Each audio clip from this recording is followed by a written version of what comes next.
Welcome to episode 175 of The Independent Characters. This is Carl. This is Adan. And this is Justin. Back together again. Yes. Took a while. It did. We're back from the mortal realms. Who knows when we'll be back together again after this. Hopefully, between Return from Nottingham before Geekin, we could squeeze something in there. Oh, yeah. Well, time travels strangely in the warp, Carl. It does. That's what I've heard. That's what I've heard. I feel like I'm in the warp these days. So, we've got a great show for you. We're catching up on our hobby progress, kind of things going on. We talk about chapter approved, both backwards and forwards, and where we think it's going to go. Author interviews. We've got an author interview at the very end with our Forbidden Lore segment with John French over the Horusian War's Incarnation. There's so many shuns going on in his books at the moment.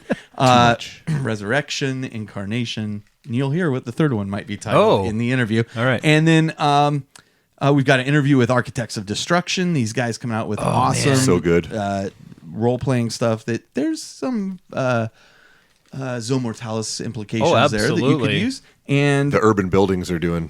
Yep. And I've got an yum. interview with Greg Dann of the Imperial Truth talking about the event that Ben Curry is running over in the UK, which is a huge event at this beautiful train station. It's a really cool venue. It looks really cool. So lots of stuff going on this episode. It is a fairly lengthy episode. We hope you enjoy it. Do you guys have anything you want to add before we kind of kick it off and get going? I approve of this content. Yeah.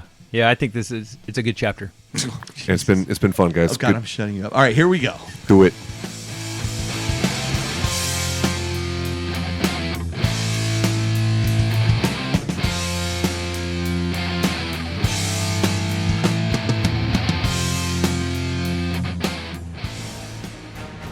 Wargamma.com, where you can get resin terrain, craters, lakes, lava pools, and objectives. Figure bases for all types of models. Character models including Battle Wolf war mounts and spawn seeds. Linked barricades. Choose from one of 6 designs to suit the origins of your army. From Star Pharaoh, Spawn Hive, Mechanoid, Dark Ancients, Dradelian Noble, and Chromag Scrapyard. Linked barricade sets include 12 large shields, which are 2 inches wide and 4 connecting walls. Cover nearly a 30-inch line. Sets also include a matching multi-gun turret. Wargamma.com. Alternative battle miniatures. All right, so as usual, let's kick it off with a bit of hobby progress. Adan, you're going to go first. Awesome. For no reason other than you're Adan. Well, it starts with an A, alphabetical. What the hell? We'll go with that. Out of order after that. I updated some of my Death Watch models for Kill Team at Endgame, and then when I came over here to play Kill Team, I decided to use a different Kill Team, which meant I had to rebase a bunch of my Marines. But you got a game in, right? Yeah. You got one game in and had to go. I had to leave. And I have those Sector Imperialis bases, and I had primed 100 and some odd of them, like 4 boxes of them. I had them primed for your Griffin guys, right? And so Griffins of Justice, Carl. Yep, you got Griffin it. guys, Griffin guys, Griffin bros, and Griffin bros. dry brushed them with just some bolt metal. Yeah, and hit a couple of highlights with gold Sharpie, and they look awesome. And don't shake your head. Don't shake your head at Adan. That was well done. Brilliant. Yes. So, and it looks fine. I gotta try it, man. You could mix in a couple copper with it, right? Yeah. You can't diss it till you try it. I brought them over here.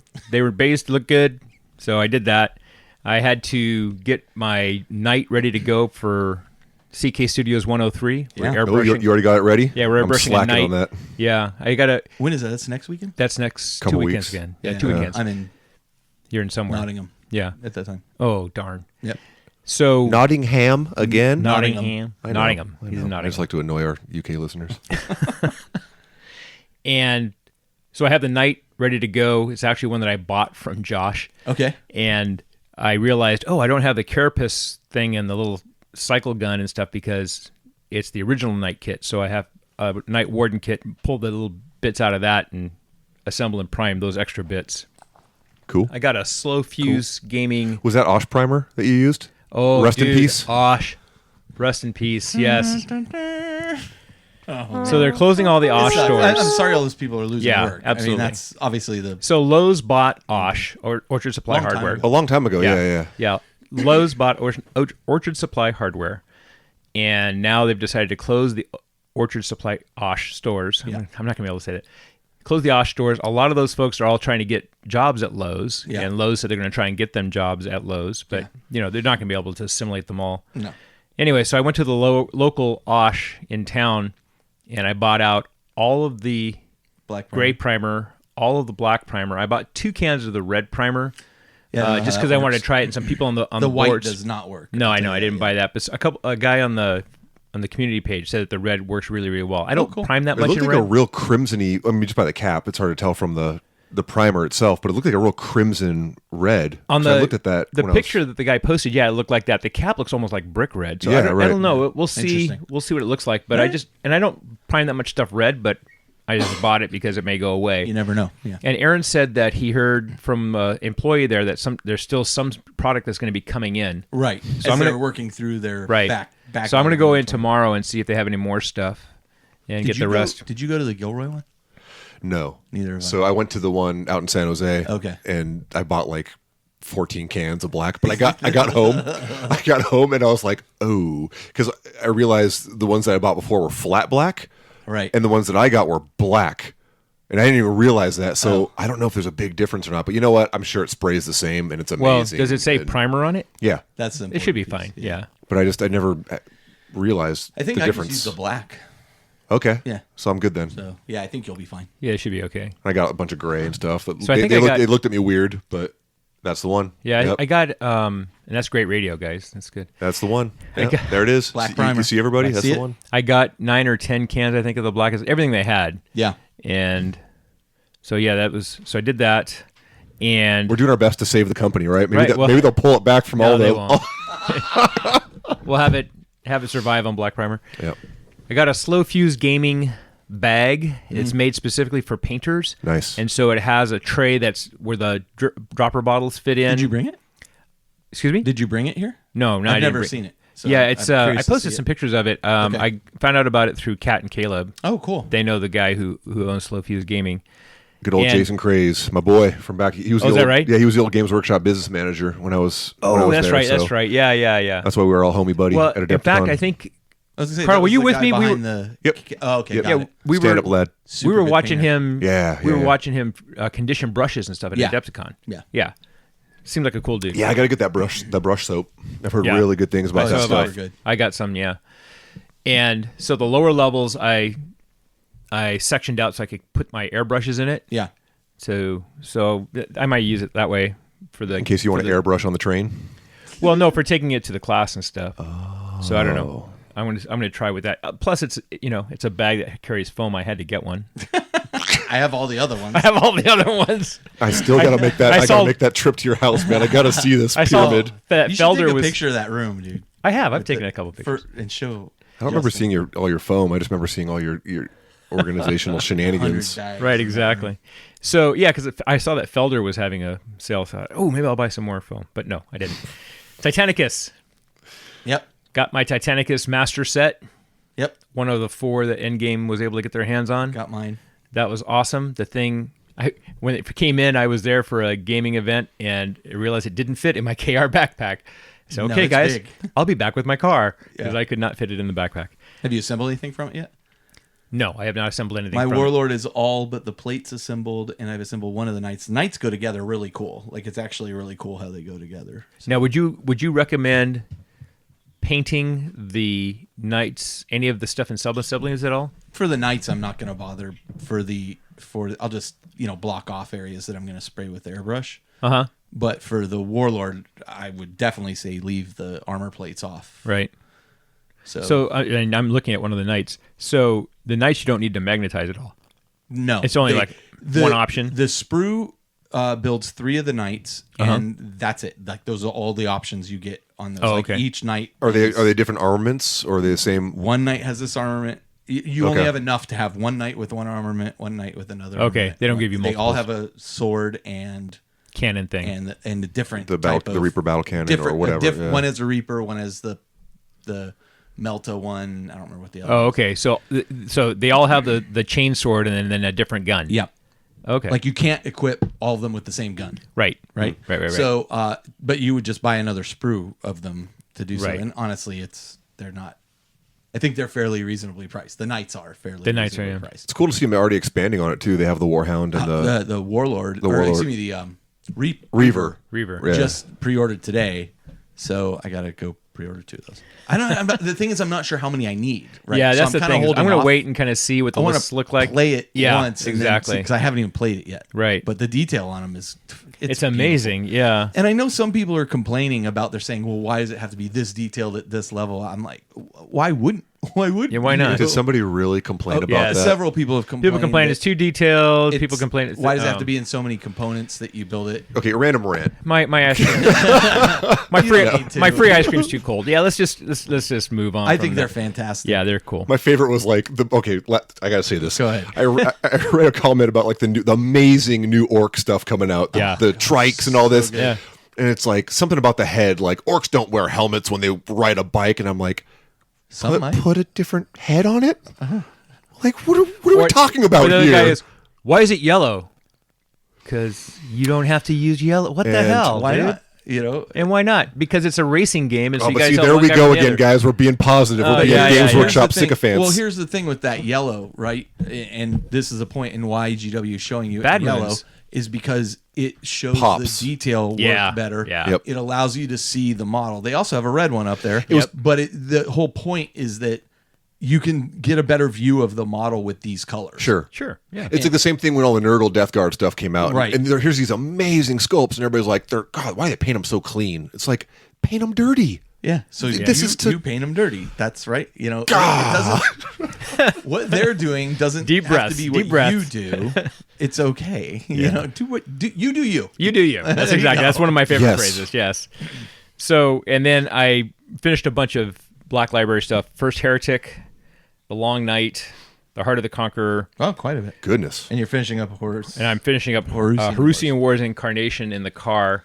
I'm almost done. I almost finished it on the way here. The traffic wasn't quite bad enough for me to finish it. But well, speaking of that, because yes. I've already mentioned it at the beginning of the show by this point. Yes. Yeah, so at the end of the show, after the credits, we have our Forbidden Lore segment with John French. And I'll tell you, it's an hour plus long segment talking to John about this novel, about writing in general, and about the Horusian Wars. And Jeff is on it, and Jeff, Very as cool. usual, asks the Some better really questions insightful than questions, I do. yeah. You know, but and for people who criticized me the last time I had John on, they were like, "You were talking so much, he didn't get to talk." That was because we had a bad connection. I thought I could trick everybody by kind of speaking over the bad connection. This time, I just let John talk. You know, That's awesome. I'm in maybe a third of the interview, maybe. That's cool. Yeah, I realized when I was looking at these titles that those are, I think, all Aaron Densky Bowden novels. Except for the last for the last one, yeah. So I was on a ADB stretch there. Yeah, well, I can think of worse stretches. No, yeah, it was good. It was good stuff. All right, Very cool. Justin, how about you? A little bit of this, a little bit of that, with a lot of that. So audiobook-wise, just to piggyback off you, I've been listening to Fabius Bile. Oh, okay. I How haven't is even that? listened How to is that that? yet. Really creepy, as you would expect it to course, be. yeah, you expect That's that. And it's fantastic. right up my alley. I'm the kind of guy who goes to bed watching horror movies, so I'm like, there's scenes where he's like having a conversation and like cutting himself open, Oh, God. you While know, he's removing talking. tumors and stuff because Yeah. his body's getting broken down. I eat that stuff up. Yum, yum, yum. Not literally. Why but does that? I don't care. Why does that appeal to you? Like, why do those kind of horror? Do you know? Like, why Maybe I was a serial it's killer like in a the past life or Babadook and something, stuff but like that. Like, you like those kind I of. love. I'm that horror movie kid. I've always loved horror in interesting. all its forms, and like, there's nothing too shocking for I've me. always liked like monster movies, Right. which is like I went and saw The Meg recently. Sure. Did you really pay for that in the theater? Oh, it was fun. It was a Okay. good movie. It's fun. Like, it's exactly. You really what I can't judge movies by the book by the cover anymore. Because I mean, I watched that Rampage movie with The Rock, I and I didn't was see like, "This is gonna be awful." And I was like, "This is actually pretty Oh, entertaining." was it? Yeah. I didn't see it. So- But my point is, like, I've always liked monster movies like that, like Jaws, Yeah, like yeah. that. Sure. But I don't necessarily like. I don't need the gore factor. But you're like big into like the gore factor too. Yeah, I don't know why. I'm just Like disturbed. Saw and all those kinds of But things. I'm a metalhead too, so maybe that ties into it. You know, guess, like yeah. I don't know, but So actually, you should this Horusian War thing, you should maybe listen to it. There's a pretty there's grotesque a little Dark parts. Elder stuff going on There there. is. Nice. Yep. Nice. Anyway, But go no, ahead. it's a fun to read. But these books, I think the reason I don't dive as much into them as you guys is that like every time I listen to one or read one, I just want to build an army around it. This is the problem. This is a problem. And Yes. every time, and it's like stay on track, stay focused. But listening to that while I've been relocating my hobby station, I moved my entire really? hobby command center back inside. And what kind of you led to did? this? Yeah, I did, because it's been really warm lately. Global and- warming led to it? Yeah. I mean, the garage setup worked decently, but it was just global warming. It gets really warm in there. It gets warm or it's too cold, and then I got black widows crawling on my legs while I'm trying to airbrush. God, no. I'm Dude. kidding, that hasn't happened. But what led to this is like in my place, I have like a window that's kind of wasted space that like is mostly just my kids' crayons or his artwork goes in there. Took all that out and I set up a spray booth, an actual airbrush spray booth. Oh, my cool. buddy hooked me up with, Oh, nice. and so it's vented right out the window. In onto the neighbor's wall. Yeah. I haven't actually looked outside to I was see gonna say he's exactly trying to remember what it where it looks goes. like. Yeah. That'd be so funny. It's like, well, we're moving out, and there's just this big red But spot, dude, it's purple spot. amazing being able to sit there and airbrush in air conditioning. Oh, yeah. And just as a test, I was like, the wife was in the other room. I shot some Osh primer through it. No, you didn't. Just as a test, and she walked. I just primed like one model. She's like, "What's that and she smell?" walked in. I'm like, "Hey, babe, do you smell anything?" No. Score. Oh, wow. Now Okay. it really blackened up the filter a lot, so Yeah. I'm not going to do that a bunch. But I was like, I'm just going to do a test. Just to see. Well, see. if you're using the airbrush, use the Styleritz primer. Yeah, Might yeah, as which well. I do. Really good yeah, stuff. I have that stuff. Yeah, yeah. I swear to God, for every time we're like, oh, our Osh primer, we're good. You should use this. I'm like, yeah, I'm not going to base an entire army with. Well, no. I'm just saying, but if you're sitting No, at I'm the just at saying, the like, booth, how yes. many times No, do we I know. bring that up? Yes, we know it's a good primer. Yes, it is. It's great. If I'm going to look, For batch painting, for doing when I big, start doing my Golden Demon paint job, yeah, it'll I'll be start Stynylrez. using this stuff. Yeah, yeah, Yeah. Like up until then, this works great for us. yeah, You know? yep. So- I tend to do like most of the bulk jobs with Osh, but then if Yeah. I have a model that I spent a crap ton of time on converting, and Absolutely. I don't want to risk any kind. Not that Osh has always been good to me. I've never had a failure. had a failure ever. on wood. Knock on wood. But anyhow, it's amazing, and I have like this really nice salamander kind of. It's a big tall. You just can't buy that wooded Osh anymore. No, Oh man, no, Too soon. too Okay. soon. too soon. Yeah, because it's not even not yet. I know. It's still open. They're not even closed yet, man. Come on. But I have it dialed in now, so my hobby production has just like gone through the roof, and I've been really, really consciously trying to get, even though work's been killing me and kid and yada yada yada, focusing on the hour a night. Yeah. Even if it's just Yep. a coat of paint on the skin on 10 dudes, whatever it may be. I've been focused on that, and my station's dialed in, which is good because I've been painting a lot of deepkin. Nice. Yeah. So Those color shift paints look amazing. really cool. I want to see how Really that cool. looks. I think I went too heavy on them because I think they could have a bit more transition, but they do look phenomenal. They and do. like, I'm looking at that going, oh man, I kind of want to do some Eldar with these somehow, or I want to do some Tyranids, or these could Oh, that would be kinda Tyranids cool. would be an interesting choice. on the Carapace. Yeah, that would be pretty neat. Yeah. Dude, there's so many. I bought like about 10 of them. I didn't get the full set, but I'll I have got. to see your deep. Well, if you want to do some alpha, Alpha Legion, I got some guys who could probably use some paint. I'm just saying. They got a color. They got a color for that. They're really cool. They're really trippy. cool. And then I've been experimenting with this project with all kinds of things like the color shift paints, and I've been getting AK Interactive, more into the AK Interactive line. I got their beach sand. They have like diorama Right, yeah. things and water effects and all that. So it's been a really big experiment for me, and it's been a lot of fun. That's awesome. Other than that, 40K related, I've been trying to stay focused on the round basing. I almost said square basing. Yeah. Yeah, no, it's not square basing anymore. Not square basing anymore. Yeah, you've been concentrating on the mortal realms rather than the grim dark. Yeah. Yeah. I pried my way out of that portal behind the Burger King. I'm back. But I too am getting my night ready for Yeah. the CK Studios class because Yeah. that's coming up soon. Oh, you're not. You said you're putting that on. No, it's I got need to get the ready. pieces out and Okay, I've been staring at them. That's good. willing them to connect you gotta, themselves together. You got to concentrate on it. Yeah. And I've been doing a lot of Google image searching, which if you're Yeah. stuck in a rut, hobby people, like Google is your friend. Can be inspiring. Can I'm be trying inspiring. to figure out which pattern I'm going to, which color scheme I'm going to use. Yeah. I don't know what I'm going to do. That's I still to this day think that's the hardest thing about hobby. picking the color scheme you're going to use, and because then you're stuck with it. Well, especially with the knight, right? You better like it. It's big and it's We could almost have a show almost based entirely on that. You know what I mean? Like there's so many different avenues you can take. It's just so tough. Well, if you know, like if you're doing a chapter, if you're doing a specific army, it helps because the color schemes. I think the nice thing about the knight is you can break out of a chapter. I know that's the hard part. It's not painted after a chapter. It's a that's what I'm saying is that there's so many different houses, and then with Titanicus, they came up with that thing about designing your own house. I'm totally struggling with what colors to do. I don't know. I have no idea. I think I'm just going to shoot everything, just paint it black. Sound like Aaron. so that Caleb doesn't give me a bad time for how badly I'm fading stuff. No, he's actually very supportive. Yep. My stuff stinks, but he's always very supportive. I think you should take a plunge and challenge yourself. You know, because we're gonna be sitting in that class for yellow for a long time. Dude, it's not that hard, man. Yeah. The airbrush is not that hard.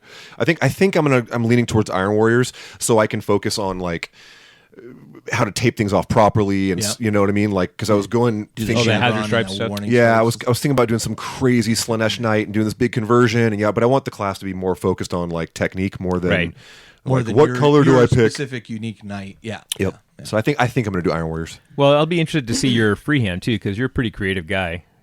I've seen your freehand in small scale. Yeah. Mine's going to be a bunch of stick figures, so I'm interested to see yours. Well, I'm sure we're going to learn a lot that class, and I look forward to There's talking people about flying in from out of town for it. It's going to be incredible. Yeah, I'm jealous you guys are getting to go to it. Oh, so almost jealous.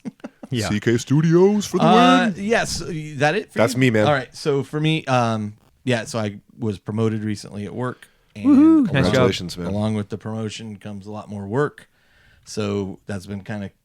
Wait, is that hobby progress? Really keeping me busy. No, but that's my excuse for what comes up next. Got it. I already mentioned assembled the Warlord Titan. I started assembling the knights from the Titanicus thing. I got to put down the primer and figure out the color scheme I'm going to use because I want to tape off, like I want to do some patterns and things on the Titan. The one house that I wanted to do is actually the one featured on the cover. Oh, is that right? I just think it's going to be very popular. Like that was actually like I like that color well, scheme. You did Ultramarines. It's also the cover boy thing. You got a point. No, I mean, Speaking of which, I'm selling those at a lower price than I was before. Okay. I just want to almost clear. It's not a fire sale. Yeah. Yeah. But I do want to clear them out if anybody's interested in buying them. Now, how much would you pay? But wait, there's still more. There's more. It's only 5 easy payments. Yeah. Okay. So I've assembled that. I started assembling the knights. I totally love the way the knights go. I've washed more of my Dragon Forge bases. $500 worth of bases is quite a bit of washing. Yeah. You got to put it all in the bathtub. Yeah, I did get the Reaper stuff you were talking about. The Stone Triad? For the Stone Triad, for stone colors. So it works nicely. I actually did use some of that on the bases I did. Yeah. On a couple of them because a couple of Sector Mechanicas have some stone stuff in it. Okay. Yeah. Okay. You should just focus on why don't you build like a 2K army and do that? Instead of like that just seems like hobby madness. Kind of like painting a full chapter. It's not though. It's not because like the painting of the bases goes very fast. That's true. And like Jody said, he'll come down and even help me. Yeah. So I mean, if I could just get like. You just want to get it done. And you have a whole sheet call it a day. of bases. You're just spraying them all the same color, and then you go through. It's actually. Well, you did all those Zinch bases all at the same time. Yeah.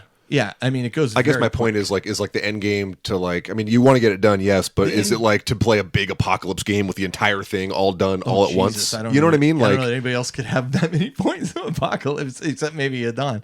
That's a great point. I mean, I think I will focus on. Like I'll build a force and I'll say, okay, these are the guys I'm going to rebase first. But doing all the bases at once is just it's smart. It's actually the way to do it. Yeah, and it's really like I actually do not find it painful at all. And it'll take it's one of those kind of no brainer like therapeutic hobby sessions. Yeah, you just sit there. It'll take half a day for the most part. The longest part of doing the basing is then going back and doing the edge black. Which I always do. Should always be black. Right? Yep. Frames the model. Yep. Boom. Pro fist. All right.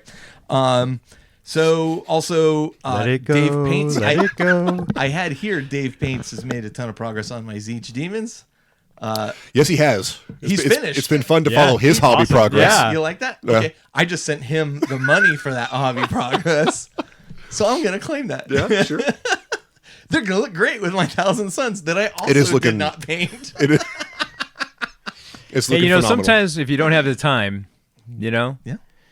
My friend Josh is painting my Song of Ice and Fire miniatures, guys. Here's the thing, right? First off, I don't care what anybody thinks about me having stuff commission painted. But second off, time is the only resource on this planet you cannot get back. It's absolutely true. Yep. Period. That's right. Money, I can make more money. I can go sell my body on the corner. Ooh. That'd make it pretty penny. That's worth change. That's worth at least a quarter of a Carl. Oh my goodness.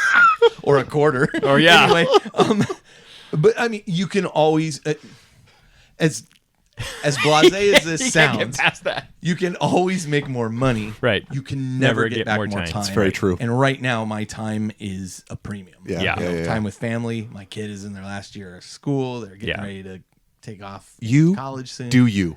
I'm doing me. Do. There you go. Also, per Titanic, this Osh primer, we got all that stuff.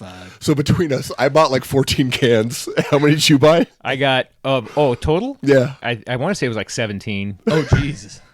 Well, because I did the gray and the black and the red. I think Aaron picked me up like 5 or 6 cans. Okay. And I've got. I cleaned them out. But I already have like a bunch of cans. This is just not. These are the. I know. I've still got like 7 or 8 at home. Yeah, but I'm set. So the next day, my wife says, I'm ready for Sisters of Battle. I made a mistake and left the bag. I thought I put it in my. I thought I put it in my hobby room, and we were having dinner. My wife goes, "So, bought some spray paint, huh?" Well, I'm going tagging later tonight. Or huffing, one of the two. Yeah. I also picked up Necromunda 4. Yeah. What is 4? Which one is that one? The Cawdor, I think. Oh, okay. So I got that one, which also has like new campaign stuff in it. In fact, I think John French wrote those Cawdor models are so good. And then I also got the last chance buy on some of the Chaos IG guys. Specifically. Oh, you did? Oh, the Renegades are going away, huh? That's they're right. Gone. No. Specifically for Kill Team. Oh, that's a good idea. Yeah, because I don't want an IG army, but I've always wanted a Chaos IG army. But I'm like, these will be perfect for. Oh yeah, because I gave you those IG guys with the look like they're possessed. Yeah. So. Sweet. So yeah, I mean, man, I've just been swamped busy. So. Yeah. So yeah, that and. Oh yeah, Necromunda. I actually do have that box set. I didn't think I had it. Oh yeah, I saw that you said you saw a picture of it. Yeah. Yeah. So I mean, that's been me. I keep buying stuff, and then I'm like, so I'm actually putting a pause on my buying of things. It feels really good to rein it in. Which is why I'm holding off on the Reaver thing, because I want them, but I don't know how many I need. I'm like, I'm not going to play with them right now. So yeah, I was actually on the GW site yesterday, I think it was, looking at the Space Marine stuff. I was like, there's nothing I'm not. Well, for you, there's nothing. I'm not going to buy anything. Marines. I was looking at the. Same with me. I was looking at the Alpha Legion Lunarian Terminators on the Forge World site. Yeah. I don't think I want to spend that much for that many guys. It's a lot of money for those guys. And so, I don't think I'm going to buy those right now. I just, I have toys I'm not even playing with. Yeah. So for me, I'm kind of putting the pause on that for the moment. And like when I talked to you earlier, I'm like, I'm just so far behind all these projects. And you're like, you are. Oh, I am. man. So. Well, you have that problem where you're like, what's this? Oh, a couple Sakarans laying around? Yeah. Who knew? I know, right? Well, speaking of Forge CK World. Studios, Caleb finished painting my volcano cannon. Finally, huh? Great. Slacker. Well, I traded him one of my unused Forge World tanks that's still in the bag did you? for that paint job. Yeah. Oh, wow. So the super heavy, whatever it is, There you the big cannon one. I can't even remember. It's a drop in the well. The Falchion? No, not the Falchion. Oh. Anyway, yeah. So what are you gonna be focused on now? So now that what are your goals? Well, okay. So here's the thing. By the time we record next, I'm not going to really have a chance to do anything other than pick up my demon army from Dave Paints in Nottingham. So yeah, I am flying out for work to Belfast. Anytime I do that, I try to at least spend one weekend in Nottingham visiting friends and that kind of thing. As it turns out, I was able to bracket it with 2 weekends, so I'm flying out. Nice. Visiting some friends. I think Sweet. John French and myself and Ed are going to all go have dinner together one night. Great. Supposed to have a dinner planned with Aaron Dembski Bowden while I'm in Belfast because he's kind of outside Belfast. So I'm going to rent a car to go visit him. Come back, meet Dave, get my army, play some stuff. I'll bring a kill team out there, but otherwise I'm bringing basically empty KR cases to bring back stuff. Right. So the one thing I'm concerned and you might as well buy some more Forge World when you're out there because it's going to be cheaper. But Too soon? But I don't need any Forge World. Too soon? No? Yeah. Too Yeah. soon. Yeah. Anyway, so going out to pick up that, I'm probably going to work on Titanicus. That's kind of my focus right now. Have you played it yet? In a No, demo I don't or have anything? my stuff completely assembled Right. yet. So Justin, put the salt shaker down. I'm not salty. I'm not buying any for. I got too much stuff. We all do, right? And that's the thing. I mean, Listen, so I was recording the interview today with Jeff and John, and I forgot I had a support call in for our phone line, which was not working correctly. Right. So if they show up while I'm in the interview, I just kind of walked away from the mic for a minute, went over, let him in. Okay, yeah, you do what you got to do. Kid comes in, I got to check all the phones. He's like the apprentice kid, right. like you have, except he's young. Right. And they're working on the phone line. The kid comes back, needs to check the lines again. As he's walking out, he's like, 40K, huh? Because he sees like all my cases and stuff. Nice. And I'm like, yeah, do you play? And he goes, no, my brother does though. I go, oh, yeah, tell him to listen to our show. I just told him. Yeah. 5-star review. Yeah, please. So, anyway, I don't know where I was going with that. Other than we're all very busy right now. We are very busy right now. Life does get busy, but again, back to that. Just find that 1 hour a night, people. Yeah. Right now, I don't even have an hour a night. Yeah, you do. 15 minutes. Just anything. I'm using that hour to drive my car. There you go. Okay. So yeah, for me, it's Titanicus. I want to get these assembled. I want to play them. I want to watch a game of that. I always like to watch games first and then dive in and play it. So let me know when you set that up. I'd love to. Yep. Aaron and I are talking about playing it. Cool. So, Cool. That's me. Adan, you? I think we're both gonna be working on our nights, right? Yeah. I'm going to be doing some practicing and stuff, trying to get back in shape, airbrush shape for doing that. I'm trying to put some stuff in the last minute because Justin and I are playing a game tomorrow. Yeah. Yeah. So I mean, September is just the more I think about it, it's just crazy. Like my wife and kid are gone at PAX, so I'm trying to do some hobby tomorrow. When they get back, I go to Nottingham. I'm gone for a week. We get back. The following weekend or the weekend after that is Geekend. Right.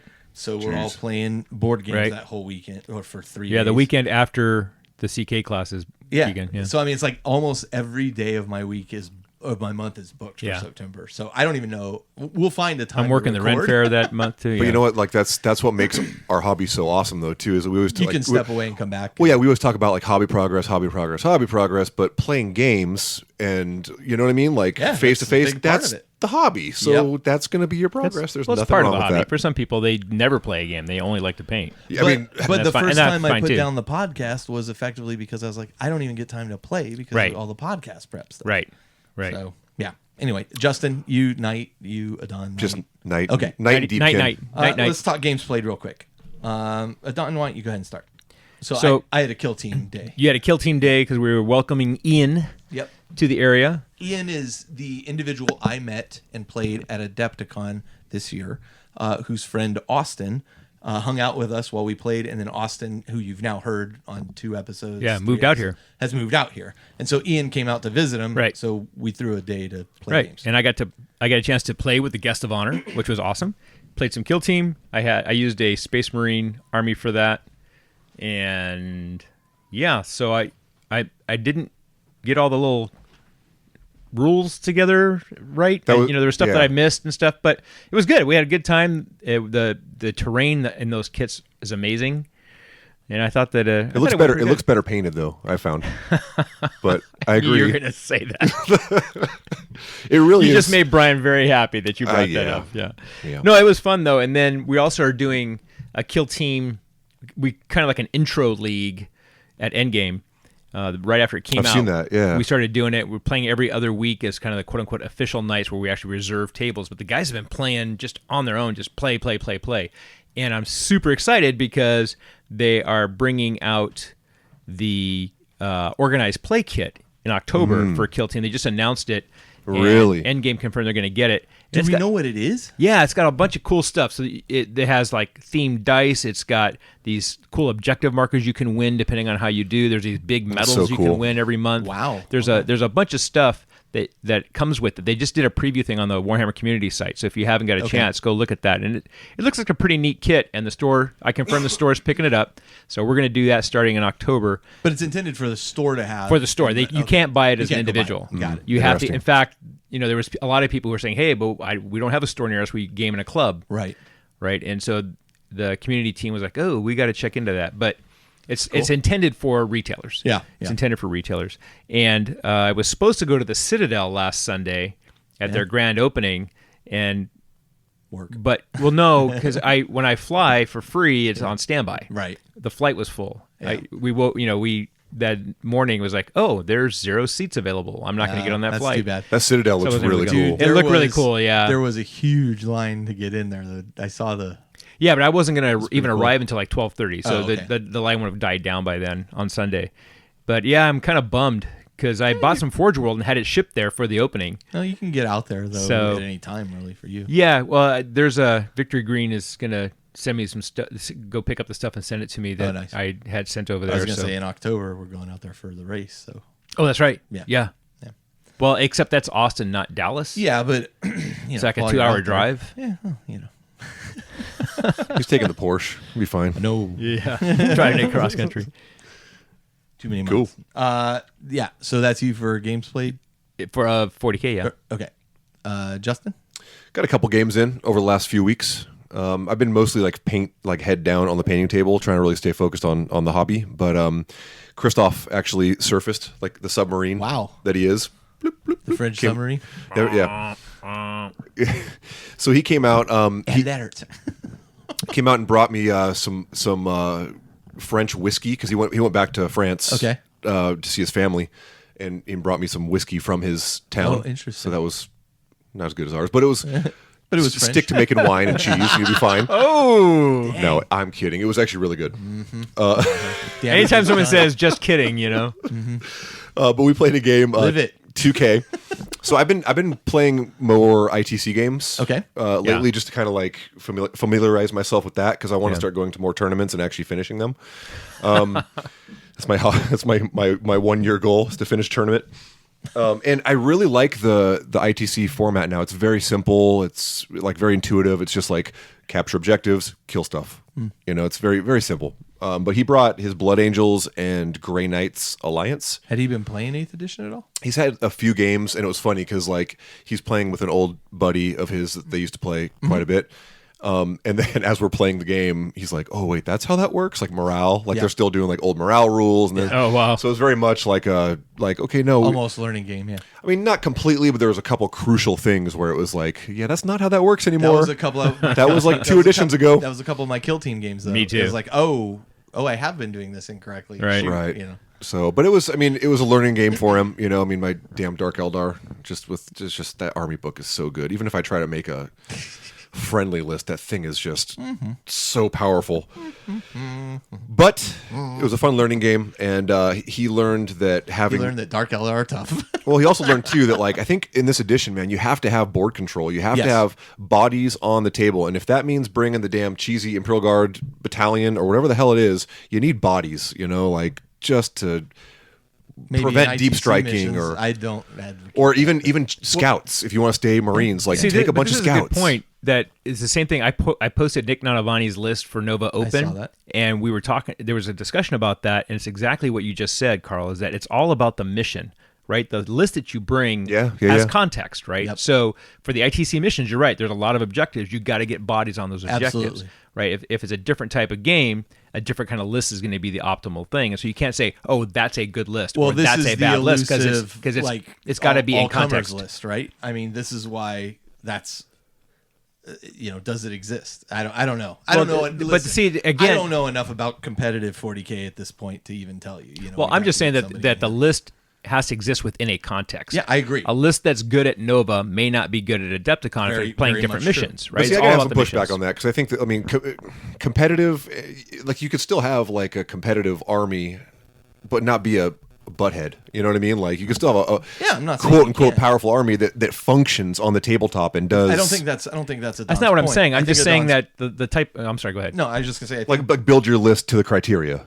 Yeah, build your criteria into what the mission is. Focus on the mission. Focus on the context. The mission pack that it is. But the thing is, most missions of 40K are capture things or kill things. So if your army can't capture things or kill things, it depends. ITC missions are most definitely in that realm. Nova has a different packet. I think Nova has a different packet. Some of the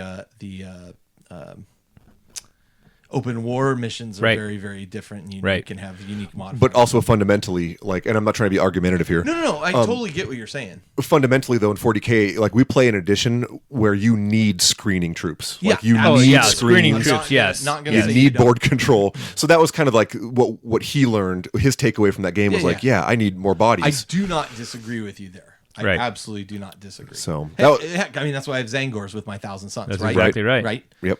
Cultists, whatever the case may be, You know what I right? don't have? IG with my Thousand Suns. Yeah, You don't have demons either. Well, no, now you will have demons. Ooh, snap. Yeah.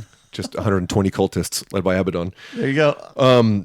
The second game I played was the direct opposite, because when I play Robert, we bring like the bare knuckle boxing, like parking lot game, just Yeah. kill each other off the table. And we always talk about that going in, like, what kind of game are we playing? Are we playing like Bring It? So I brought it. But one of the things I like to do is, I think the net listing thing is like commonly like poo-pooed on in our community, but I like to net list sometimes to get inside the head of a tournament winner. So Yep. I basically built, because I have many. I think it's okay. A lot of times you can take that list, but you have to understand how that list is used. Right. Yes. Right? Because just saying, oh, I got this list, but if, I have this list, but I have this Inquisitor why do I have this Inquisitor in Right. this?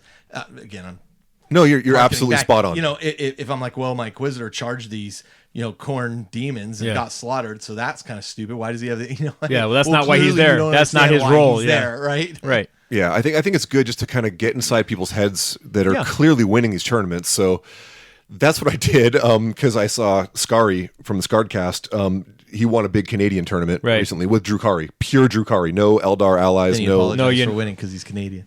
Yeah. No, Yanari with 3 different craft worlds in it. Right. Yeah. So It's Yanari, eh? Yanari, Yanari, eh? God, yeah. isolating our Canadian listeners at this point. Oh, that was good though. I want to go up to Canada. Tell me about the Dark Drukari. I'll tell you It's what. all about respect. It's tell all you about what. dignity. If I could move up there, at Oh, it's this beautiful. point, I might. It's beautiful. So we had a brutal game. I brought a lot of Coven stuff, which was fun for me, because I tend to focus more on the Kabbalite and which parts of the Dark Right. Eldar. So I was able to focus more on the Coven stuff, which is, I never wrapped my head around, because like things like Racks, Right. I always kind of like wasn't a fan, because I'm like, what do they do? They don't really kill anything, but what they do is they're tough as hell. They don't Right. die. They're really good at sitting on objectives, Right. With And their screening. with the 4-up invul and board control. Yeah. You know what I mean? I'm like, oh, now I see. I see. So took a bunch of Racks, took a bunch of Talos. I mean, he brought the filth though too. He brought the guard CP farm with Night Titans, with Custodes bike. Basically yeah. the Imperial net list. Yeah. And wow, it was a bloody, brutal game, but we had fun, both of us. Cool. Hey, it's fun once in a while just to go yeah. nuts and live it. Live it. And those were my 2 games. I'm going to go quickly over mine because we're running a little lengthy here. But basically, I played 3 Kill Team games. I played Ian, Right. Austin, and Jody, I think. And I was focusing on playing my Thousand Suns guys, which I really enjoy in Kill Team. Yep. They're pretty fun. Jason Mullins was out here as well. We also played a couple of Kill Team games. And one I kind of crushed him, and the next one I just couldn't roll anything good, and he just walked right all over me. But there are some interesting combinations in Kill Team that are probably a little too powerful. That Well, they said today that FAQ is coming out. yeah, and I think that's reasonable. Yeah. Like Harlequins. Harlequins are tough, yeah, sure. But when you run into those grenade launchers, those Death Watch guys have, Oh yeah. that do 2d6 shots or something like that. It's freaking Auto insane. hit or whatever. Yeah, they auto hit with any. Yeah, it's just, Oh, the frag cannons. yeah, the frag cannons are just brutal. Oh, well, it's good to see there's a use for Plague Marines. Kill Team. Plague Marines are tough in Kill Team. yeah. man. I got stomped by some Plague Marines Yeah. in Kill Team. So it was Alex. Alex was who I played. Not Jody. I played Alex, which is Ian's and Austin's friend, Right. Who's also lives out here and will probably be joining us fairly regularly too. Really nice guy, but oh man, he crushed me with those Death Guard, effectively because I didn't target priority correctly. Like, Yeah. Okay, that was gonna be my question. if Was I it- had known, oh, that dude with that flail is going to do that, I would have been gunning for him very quickly. Right. But as it was, knowing what once the threat he got is into me with that flail, he just wailed on me. So. That's really cool, kind of like way of playing 40K, right? Because it's such a small scale that you can prioritize your fire of like. Yep. There's that flail guy. Now I know he's going down first. Yeah. Well, the other thing that's cool about this is, and then you mentioned Jason Mullins coming to town, and you mentioned going to Nottingham, is that you can travel easily with the kill team. Yeah, for sure. Right? It's throw 7 models in your bag and. Yeah, I think I'm either I don't know if I'm gonna bring my 1,000 Suns or if I'm gonna bring my Grey Knights for the kill team. Yeah. I'll just it's fantastic. 5 to 7 models and I'm good. Yeah, I think that was just a fantastic move on Games Workshop's part. Fun, and I personally it's a fun love game. It. I love it's a fun and game. We got a lot of games in that day. It was a fun game. That were very quick. Yep. So and we were even using the Secret Weapon miniatures tiles, that he put out. Yeah. The tablescape tiles. Up at Endgame you were? Well, yeah, that's how we set up the tables. Yeah. We did 2x3, so it's 2 feet wide and 3 feet wide. It's a little bit off, but it doesn't matter. It doesn't really matter, and they look fantastic. Yeah. And it's super simple to set up. You can set up two or three boards on one big table. That's cool. Dude, I cannot cannot great. wait to get those fat mat, the table war kill team. It's like anything you want to do. They're so there great. it is. Yeah, you just roll them up. Yep. They two or three of them will fit in one of their carry cases, and you just go. I can't wait. Sweet. So that was me. So okay, so let's do this. Let's take a break. We're gonna come back. We're gonna talk about Chapter Approved. Now this has been out for a long time. Right. At this point, that's okay. We're gonna kind of go through it piece by piece, take a look at each of the sections, and then really kind of talk about where do we see Chapter Approved 2018 going. What do we want to see in it going forward? What do we want to see? You'll hear some of that commentary coming up. So we'll be right back. Great Scott, 00. Foam Finger's destroying all the models with his rough touch. Oh, Mullins Penny. Don't you worry. John is on the case. How is that, John? I'm going to warn the world that they should be using the soft blue foam with the hard cases. Foam Finger will never ruin another model again. You mean Operation KR? Is the world ready for that, John? The world is ready. I'll make sure of it. The only way is to spoil Foam Finger's plans. Hard cases with the soft foam is the only answer. You've convinced me, John. Let's move forward with Operation KR. The name's Jont. Jimmy Jont. Oh, John. See? Give 00 John the figures for this mission. Go to krmulticase.com for some of the best storage and transport solutions for your army. Match almost limitless combinations of cases and trays in the KR transport system to suit your personal requirements. Reasonably priced, KR allows you to transport your minis safely to and from the tabletop, no matter where that battlefield is. Hard on the outside, soft in the middle. KR Cases is where John always gets his foam. KR hard cases for soft blue foam.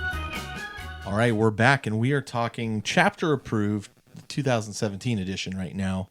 We'll get into a little bit towards the end of what our thoughts on maybe 2018's edition would be. They've already released a couple of hints about it. Yeah, well, I mean, they didn't even hint. They flat out said right. at this point that we know Sisters of Battle basic codex. Yeah, beta codex. Yeah, how cool has that whole Sister of Battle thing been? I'm so stoked. Can't even tell you. I think it's kind of cool to see kind of behind the curtains. Yeah. And hopefully they filter out the feedback they get. And I'm sure they are. Yes. I mean, man, whatever. Everybody's got an opinion, right? We got opinions too. Yep. Not everybody's going to agree with ours. So, okay. Yep. Okay. So let's talk about Chapter Approved, what it is. As we entered 8th edition, Chapter Approved is really their annual supplement to kind of update a few points on models. I mean, at its basic. Which that's a very new thing. That's what it is. Yeah. But in addition to that, it's also different ways to play the game with different options and those kinds of things. So it kind of provides a annual update to the game where they can test rules. They can provide you new ways to play. They can, things where they're not having to deliver an entire supplement around one particular aspect. A compilation of the year's activities. It's kind of following the format that they started with the General's Handbook in Age of Sigmar, which they've had 2 cycles of now. Yeah. So then they've kind of been able to see how it works and improve the format a little bit. And yeah. So it's been pretty good. So in terms of the objective of the product. I think I like the style. I like the approach. I know that there is some controversy around why do I have to pay for points updates, et cetera, et cetera. But, this is the model they've chosen. And I think they could have picked a worse model. Well, there's way more than points updates in here. Right. But I think, for people who are just in the tournament scene and don't really care about any of this other content, all they want to know is how many points do I need to build my army and be legal. Like, I kind of get their point in a way. Yeah. Like, I kind of understand, like, why isn't that a free PDF download? But as I said, this is the method they've chosen to do it. I think at least it makes it flexible but stable, right? Because you're like, annually, we're going to put out this thing. These are the points for the next year. They aren't really releasing FAQs that change points at this point. I think a big thing behind it too is that Games Workshop's kind of gone are the days where we're going to have 6th, 7th, 8th edition. You know what I mean? Like we call it 8th Hopefully. edition, but Games Workshop just kind of calls it for the most part Warhammer 40,000, No, right? Warhammer 40,000. And this book is how it's just going to keep it aligned and refreshed and updated. Right. So you got to buy a $30 book or whatever every Once a year. Yeah. I mean, you're not. Hopefully, I don't think gonna have to buy a whole new big rule book, or maybe. Well, I will. think Who knows? Eventually you will, maybe. As we go through this, I think we'll see there's actually, if you compare new GW to old GW, you'll see there's a ton of value as you compare it to what you were paying for some of the same content before. I would agree with that wholeheartedly. Well, And we'll see. When we this talk about book it, you'll see. Being the size of like the old softcover codexes. Right. The old Space Marine softcover codex, I might add. So Yeah. that would be the thickest one.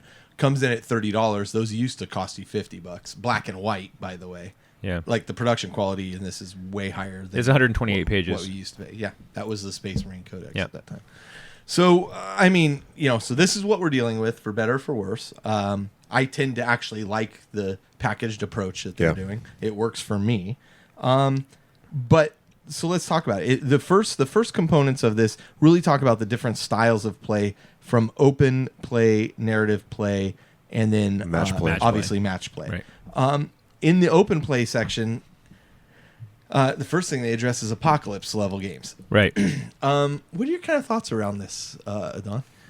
So You, as being the guy, You're the who run APOC guy. Apocalypse, Spotlight's more on than- you. more than any of us. So they've had 3 different books previously about Apocalypse. There was 2 GW Prime books, and there was a Forge World book that all dealt with Apocalypse. There were a couple Forge World books initially. Right. Okay. Yeah. Right. Yeah, Apocalypse 1 and 2, but then it condensed, I think. Condensed into one, Yeah, right? Yeah. So, and it goes back to 2012 and before with the big APOC book. So, I like the fact that they took an opportunity to kind of update some of the APOC things for 8th Ed. Right? But in terms of this being the APOC supplement, it's very, very thin. Okay, As good. compared to what they did before. So if you remember the book they had before, it was like Yeah. it was like the size It was of the Apocalypse main sized, rule. first off. That was Yeah. a big book, yeah. But it was like it was the thickness of the main rule book. It was really thick close. book. It No, wasn't I had it in my hand last night. It was the same size as the 5th Ed rule book. I had them both in my hand at the same time, and they had fold out pages. Right. I put a Yep. couple panoramic shots of some of the pages from that Apocalypse book up on the community group last night, and it really, when you went through that book and you read the different scenarios that they set up and stuff like that, you really got excited I agree with you for doing wholeheartedly. Apocalypse. I mean, you really kind of say, "Oh, I want to do this and I want to do that, and let's set up this game." And It was look at that inspiring. board. It was very inspiring. They had a lot of different stories of major battles that you could recreate. They had a lot of different just photographs? the photographs. It was amazing.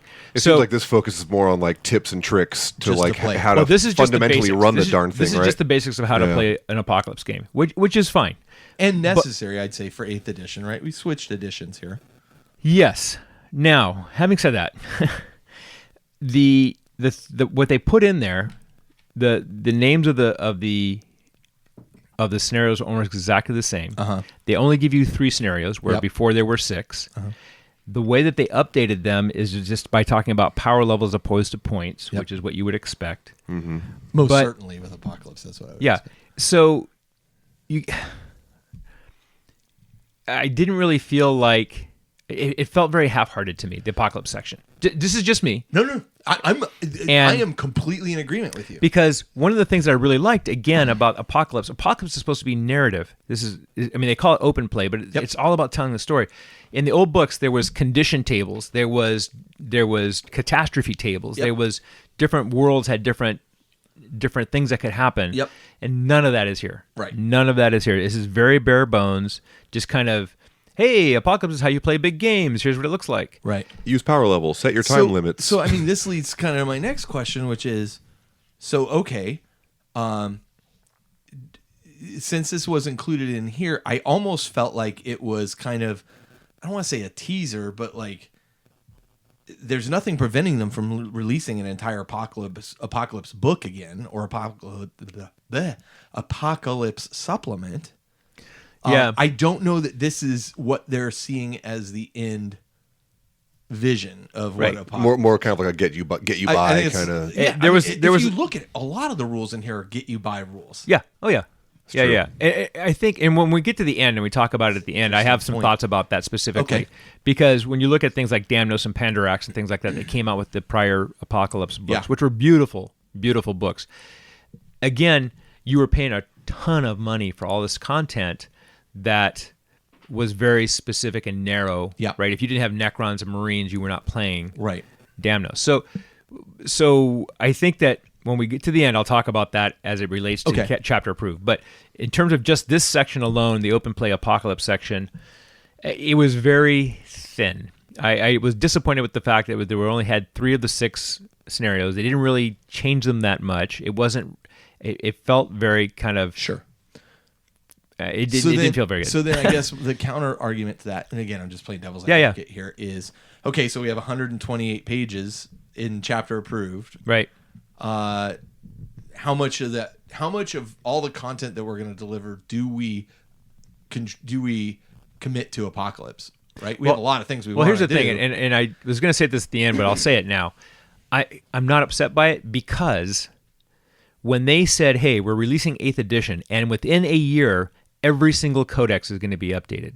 With the breakneck pace that they've taken to do the codexes, I don't fault them at all for this. Oh, no. Go ahead, focus on that. Do a little get you by thing here. Yeah. And maybe what I would have liked is if they had said, hey, we know this is just a taste of Apocalypse, stand by. That would be kind of cool. But I think maybe they measure. Man, I'll tell you, when I started playing in, I think it was into 4th edition. Yeah. When the Apocalypse first came out. Yeah. And you could buy like those boxes of like 3 Vindicators, and oh my God, we went nuts on that stuff. Yeah. That you were working at GW at that time, weren't you, Justin? Or was it after you? Just after? That was just after, I believe. It was nuts, dude. Yeah. Like people were buying kits left and right. We bought crazy amounts of stuff. So I mean, people could get excited about it. Yeah, you brought up earlier my Minotaurs, and it's like, and then that led to formations and all that 40K, and I mean, there's a lot of stuff in those other books that just isn't here. So I guess that is the only thing. If they had said, "Hey, hold on," well, but I don't begrudge them. I kind of wonder if this whole book isn't hold on. I don't think so. And we'll talk about the other stuff. I'll talk. At least in my so opinion. lukewarm opinion of the APOC. But I agree. But in that same section was the Land Raider stuff. The Land Raider variants. So let's talk those. So this is one of the things that this is right up Carl's alley. I was this super excited. Land Raiders. I was super excited. Have me at land.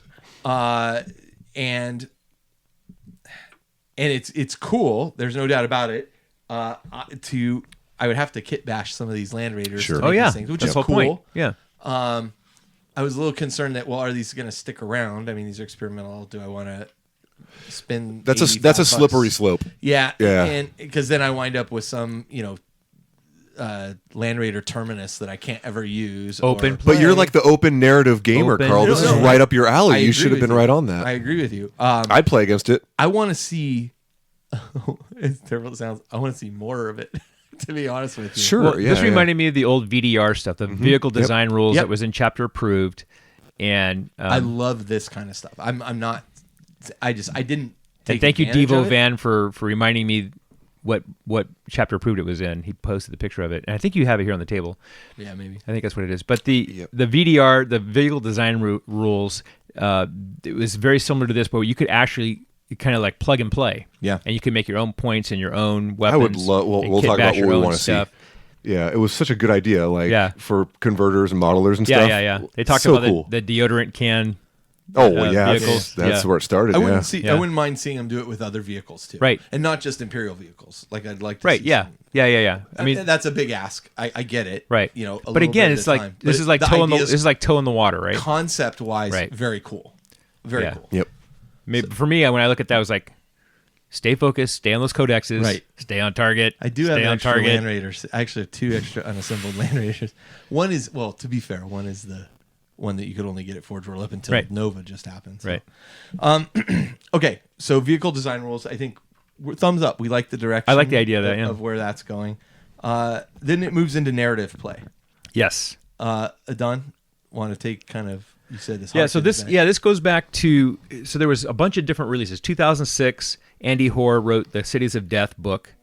In 2008, Phil Kelly did the Planet Strike book, and then they followed up with Stronghold Assault and Planetary Onslaught, which Planetary Onslaught was 2016, was the most recent one of those. And Right, kind of at the end of 7th. you're right. And I think that it's interesting to watch the progression of all this, right? So I had all the books out last night Yeah. because I like having all these different ways to play Me and the too. different Yeah. different scenarios and different ways of putting stuff together. And when I started adding up the cost of all those books, and I look at what the cost of this chapter approved is, there's a lot of value in this chapter approved. You're getting your right? money's worth. You're getting your money's worth. And when the cool thing about it is, was also watching the progression of the rules in 40K. So in Cities of Death is one of the first times you see this idea of stratagems. That's By the right. way- Yeah. Sewer rats, baby. Sewer By rats. the way, probably my favorite supplement of all time. so Right. cool. We had a lot of fun And with that. and yeah. back then, the stratagems didn't cost money. I mean, it didn't cost points, right? Yeah, you just got a there was few attacker free. ones and there was defender ones, Right. and you got to use 2 or 3 depending on the scenario and that kind of thing. And if you, depending on your house rules, you could even do different things, and we did. And so that was kind of cool. And then Phil Kelly gave them different values in Planet Strike, which was a couple of years later. And they finally came up with the idea of having you get a certain number of pool of points, and you can spend those points on different stratagems, and they had called them stratagems. And so it was interesting just to watch the progression of the development of the idea, right? And see how that worked. And if you remember Apocalypse, remember that black card deck Yes. for Apocalypse, yeah, I right? think it's floating around. Yeah, I have. And so it's kind of really neat to see how they progressed with all the different things. And so here's the thing that's the difference between. I was excited about the Planet Strike and Remember Stronghold. Apocalypse templates? Oh yeah, I have those. I still can't bring myself to throw those away, man. No, I every am time not I gonna look blow at them them. away. So the Planet Strike and Stronghold Assault sections of this book pretty much port over most of the content of those entire separate books that you paid $35 a Yep. piece for. With less fluff around. With less fluff around it, right? It doesn't have the fluff around it, but it has the stratagems. Almost all of the stratagems have the same names. The missions have the same names. They're very specific to that edition, right? So they updated a little bit. They're similar, but there's just a little bit different. For example, in Planet Strike, the Forlorn Hope mission, they both have banner bearers, but they treat them a little differently. But it's the same ideas, and the missions are called the same. Yeah. Which is fine, I think. Like if it's not. there's Oh yeah, it's an update, right? I mean, no reason to change that. they're telling you this is an update, right? And that's how they treated it, and that's cool. But the nice thing is, it's all in one book. You're not Agreed. paying multiple books. The one thing that you don't get that you You had, paid for multiple $45 to $50 books before. they were $35 to $45 Yeah, they were not dollars, cheap. depending on And one of the things that they don't have in this, but they could definitely do in the next one, which I would love to see. The old version of Planet Strike had some army-specific stratagems. Yeah. So it's kind of similar to the idea of army-specific stratagems that they have in the each codex, Yeah, right? sure, yeah. And so again, seeing that concept evolve into the game, I think is really cool. When I was doing the research, I was like, oh yeah, they did that all the way back then, and to see it develop was kind of cool. And it was just an observation I made. But for both Planet Strike and Stronghold Assault, they have again, the missions are all very similar. The original Stronghold Assault book only had 3 missions and no stratagems. If you remember, that's the one they used to bring out all the points and stuff For the terrain. Yeah. And so it was kind of cool. That original, honestly, I felt like that original supplement was a pretty big letdown. Yes, absolutely. And so in the 2013 and 2016 releases, you actually see stratagems show up for Stronghold Assault, right? And the mission names in Planetary Onslaught are the same that you're seeing in the book now. Yeah. Right. So they kind of ported that over. Again, why update? Why recreate the wheel? You don't have to recreate the wheel, but you get what they tell you it's going to be, which is an update. And so I really felt like the Planet Strike and Stronghold Assault sections of this were really solid.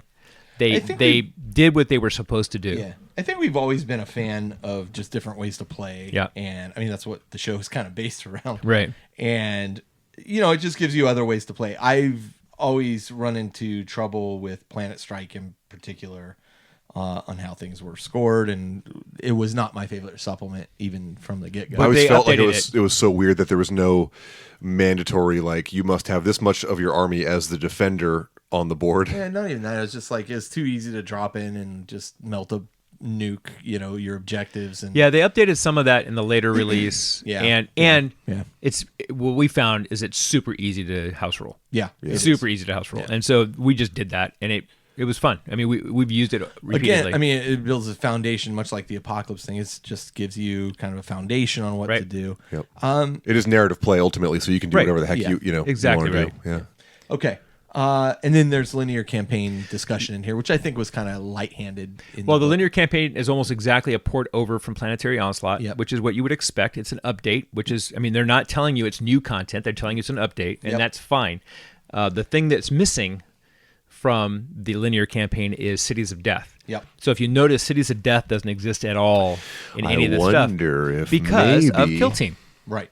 Well, Kill Team is really Cities of Death. This is just my feeling of it. How is that Cities of Death? Well, I mean, it's this. To me, it's the same feel. It's the urban combat in 3D. Because what comes in the starter set? But there's no tanks. There's no, Yes, there's no tanks. There's tanks in Cities of Death. That's one of the great things, how they get like confined into like these tight fall through the floors. Do you remember in Cities of Death they had the alpha, beta, gamma level terrain on the tables? Yeah, that's true. Right? And so if you did the really dense table, that was a flashback right there. You were not using tanks. Yeah. No, that is true. Yeah. Well, we used to do tanks could smash through walls. we used to do our games No more dangerous terrain tests, Carl. No more immobilizing your land raiders. Oh gosh. Yeah. See, I wonder if those things come back for like a Cities of Death type thing. I don't know. I still think there's a place for Cities of Death. I do not, for me, as much as I love Kill Team, it does not scratch that itch for me. Urban combat involving tanks, that kind of, you have the whole Stalingrad type of situation going on. That for me is... It's so 40K. I mean, all of it's 40K, but like a ruined, destroyed city. When you think, when I think 40K, that's what I think. I wouldn't be surprised if they like focus on that. It'd be cool to see. Yeah. Well, we'll see. Right? We'll see. So okay, but well put together. Don, thanks, Adan. That was awesome. So, and then obviously it contains rules for the Games Workshop pieces, the Aegis line, blah blah, which is great. Again, just updating those rules. Update, and if you notice, it's all power level only. Yeah, it's really weird. Yeah, actually, I did notice that, and that is that's kind of telling. So, anyway, great. As this is kind of the first half of our coverage for this, and I think it's a big part of the book, and I think it's a big. You hit on you hit it on the head when you said there's a lot of value, absolutely, in those components of this book compared to what you had to pay before. Yeah, if you did not play 40K before 8th edition, because a lot of people either came back to 40K or started 40K in 8th ed, right? There's a ton of value in this book. You probably don't realize for for people like me who own all those other books, and I'm sitting here looking at $200 worth of books that but at the same time, obsolete. That are useless. At the same time, though, you still want to see more detail in these ways to play, though, right? Ultimately, well, especially Apocalypse. I felt like they covered the Planetary Assault and the Stronghold, the Planetary Planet Strike and Stronghold Assault. Yeah. I felt like they covered it pretty well. They updated it pretty well. It's the exact same missions, the exact same stratagems. So I thought that piece was good. I thought they did a nice job with that, and it was kind of made the APOC thing feel even more disappointing Yeah, no, I get you. when you look at how well they did the other two. Yeah. And if you can still go back and look at those old Apocalypse Oh, books. yes. Yeah. And the reality is, a lot of the advice in those Apocalypse books still stands. Oh, it Yes, absolutely does. totally. It absolutely I mean, does. how and they even talk about that in this. You know, what are kind of I think they call it like the 4 P's or something like Yeah. that. Like, you know, planning, people, preparation, people, blah, blah, blah. place, plan, and I forget the fourth one. Yeah, okay. We ignore that. Yes. We house rule that 4th P. But I mean, the point being, it gets you started. But the original Apocalypse stuff was so inspiring. Yeah. I honestly, if they come out with an 8th edition Apocalypse book, yeah, I'm going to buy that. You know, Yeah. I'm going to buy that. Yeah, I mean, it's interesting. I think that, okay, so it's people, place, playing area, and plan. Yeah, okay. Okay, They so, really forced that playing area. well, no, could've been- the place should do it, and then the play area, because some people do it. Could have been area, and then it's just been the pap. Oh, no, God, the 4 Ps I think is a much. Okay. Yeah. Anyway, no, I Would've think been that those older books are good, and you don't necessarily need to rebuy them. Now, if you're new to 40K and 8th edition, then yeah, it would be a great purchase. By the way, yeah, you could probably find them fairly cheap too. You can, Yeah. you probably can. All those old publications. Yeah. But those are amazing books. They're just fun to look through. Yeah. yeah, They're amazing. But I agree with you. You know, again, we'll kind of come back to that circle of, is this a place Near the end, type yeah. thing near the end. So let's do this. Let's take a break. We're going to come back. We're going to continue to talk about what else is in the book, in particular, matched play, faction rules, that kind Yeah, of buddy. stuff. And then we'll kind of give our kind of summary thoughts around this product, what it accomplishes, and then maybe where it's going. So Right. we'll be right back.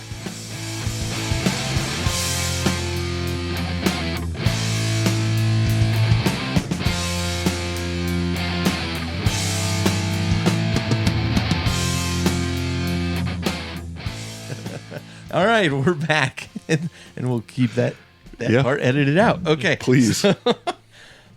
moving in, continuing on with chapter approved, the 2017 edition. We then have matched play rules. This was a biggie. Yeah, and you know, there's some general rules that kind of update things here that they learned very quickly when they Proof that started Games releasing, Workshop has been paying attention. The attention. Eye of Sauron and continues to pay attention is Yeah. upon all of you, Yep. power gamers. But they focus on kind of general rules, the Eternal War missions, Maelstrom of War missions, and just general ideas for objective markers. I mean, it is a pretty involved section of the book. I'm curious, now that Games Workshop has announced that they're getting back into doing Organized tournaments play, and yeah. organized play, I'm curious to see how much they use of this, or are they going to develop, you know, even more Their own game intensive packets and that kind of thing. I would. Well, I mean, clearly they're going to have their own rules. Spoiler They've done alert. that before. I think that's something you might see in chapter approved 2018. Oh, interesting. You might see a tournament pack in a there. more focus on that Yeah. for specific GW. Right. That's interesting. I hadn't really considered that, but it seems like probably a pretty good place to put it, right? Because Right. then you say, And this then is you our point- official tournament. Right. And Here's- the new point levels are in there. Yeah, And it makes it feel Rule like of- a much rule of more. 3 and all the that is actually a really solid, I think, estimation. And as it to what's and to it come. makes the book feel more valuable to the organized to the competitive gamer. That is a good point. That is a good point. And then they can also, oh, well, certain things didn't work out well last year. We update it and change things. Right. And that actually makes a ton of sense. And you could even, they could even, as they go through the year, the tournament year, they could say, hey, this is what we printed in chapter approved, but we found that this is broken, so we're changing this one element of it. Yeah. Right? And Yeah. they- but at least it gives people the mission pack and they can practice it and they can use it. It's just another idea. I think that- Spoiler alert, now I screwed up one of my That's comments all for right. the end. that's actually a really good prediction, I think. I did not consider that, but that sounds actually pretty reasonable. Yeah, I mean, if you're going to be putting in different ways to play and you know you're going to be running tournaments, why not put that as your way to play that you put in there? Yeah, yeah. I mean, for the most part, based on the way I play, I found this section to be okay. You know, if I want to play a straight up Eternal War I thought it was mission, great. It's great. You know, Yeah. I mean, it's solid for what it is. Yeah. I don't think there is. It does exactly what it's intended Yeah. to do. sure. Is it an answer to something like the ITC's format? No, But that's what I'm saying. Like, I wonder if they're going to have like, this is our format for events. And that's I think it makes a logical sense that it be in there. Yeah, stay posted. I mean, the Games Workshop's openness now, anything's possible. So we shall see. Yeah. Moving along the kind of concept of this is here to hold you until. Well, wait, before we leave this Go ahead. topper section, let's talk about a couple of rules that got dropped in this. Okay. So one was flyers can't hold objectives. Right. Again, Thank that was God. kind of what I was alluding to at the beginning, where some of the first tournaments coming out of 8th edition, Yep. they saw some abuse involving flyers. Boots on the ground. And the And other so thing quickly was address that. character sniping. Yeah. Yeah. And they changed that in the way that you can target characters. And so it was very cool. So I can't put 2 rhinos so it blocks, and all I see is the character. I can't do that anymore. So Damn it! I think that it was kind of cool to see that, they put it right out there, right? They responded to it quickly. It was nice to see them do that. The Eternal War and Maelstrom War missions, they were very similar to things we've seen other places. They updated them for 8th edition. But again, if you don't have an open war deck, the book is great. Yeah. It's got 12 Agreed. missions you can play, right? It's cool. I'm sold. I think I'm going to buy this thing. Perfect timing to buy it. So now I wouldn't actually advocate for No, I it at wouldn't. this No, point. not now. But they get you. I'm sorry. So go back to get you by. Oh yeah, so I mean, kind of going along the get you by for the Big part of this book. for the period. Yeah, Yeah. I mean, you have several pages dedicated to Adeptus Sororitas, Sisters of Battle. Okay, great. They're mediocre in terms of this, but as we they're said, we pretty already good. know. Hey, what the important thing is? Saint Celestine went up in points. That was You know what though? I played them with this. And they're good. I like it. All right.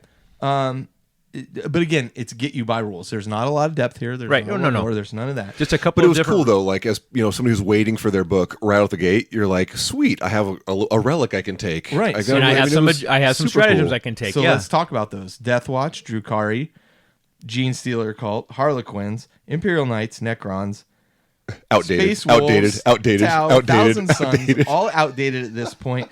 Orcs are just about to be outdated in October. right. To your point earlier, Adan, hey, we're going to launch this thing and we're going to do a codex for every army within the first year. They're Good on you. They did it. They're Yep. nailing it.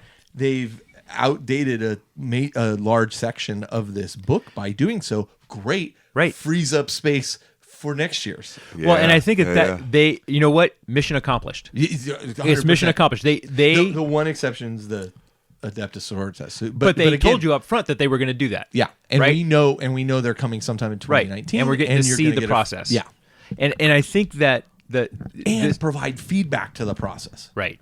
And so I think that this really is it does exactly what they told you it was going to do. Yep. And as Justin said, it gave you a relic, it gave you some army specific rules. Oh, I was thrilled to death, man, because I'm sitting there waiting for my Dark Eldar book, Drukari book, and like all of a sudden I can deep strike 2 units.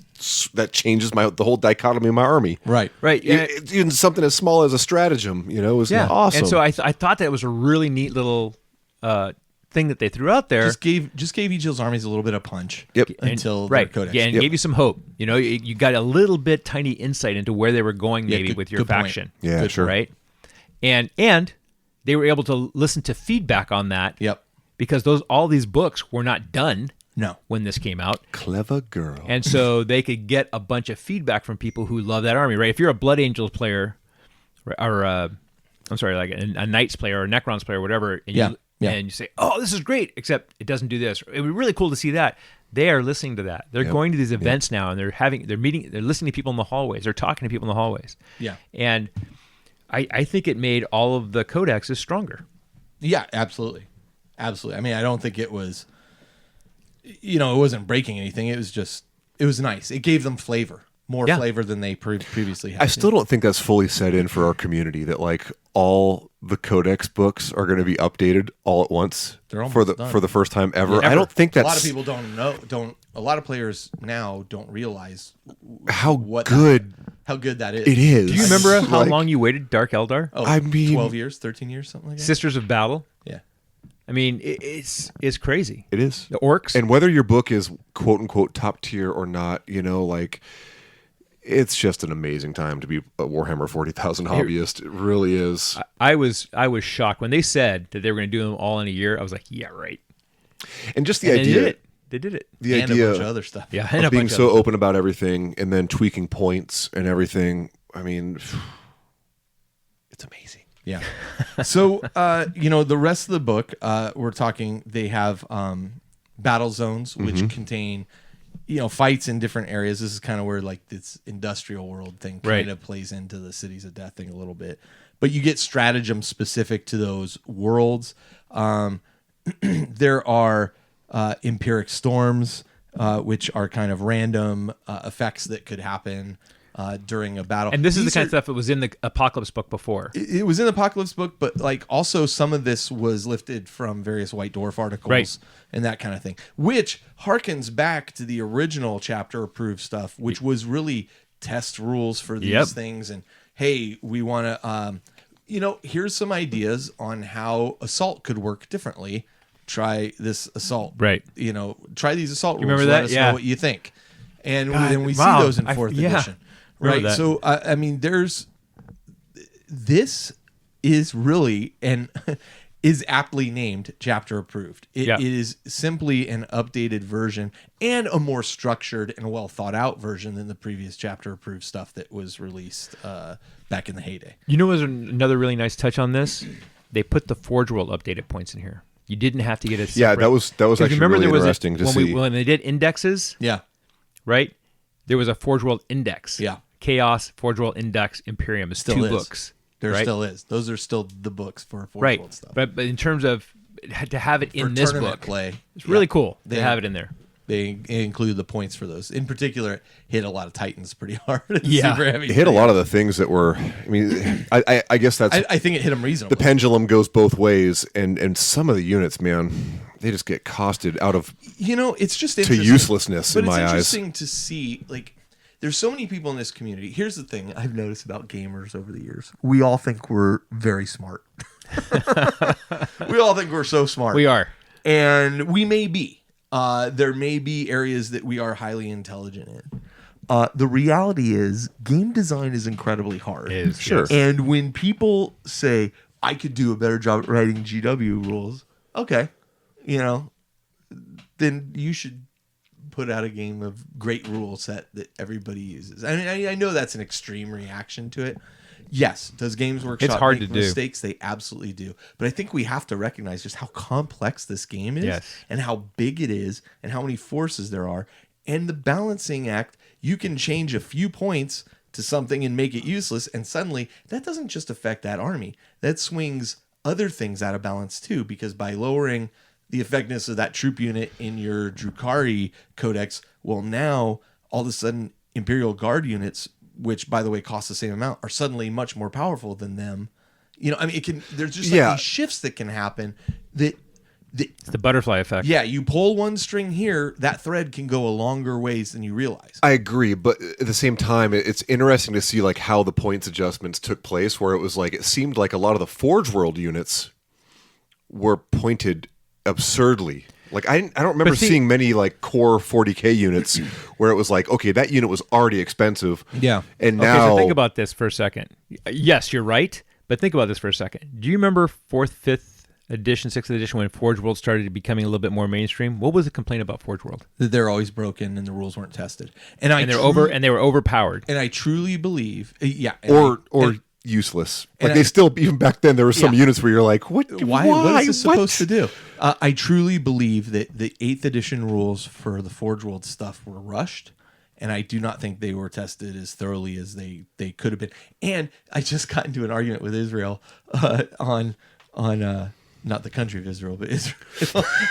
Israel Sanchez. Yes, Israel Sanchez. But I just got into an argument with Israel about this on the GW community page. Okay. Because he was saying, the Forge World, you need to go back and fix these units. And I agree with him.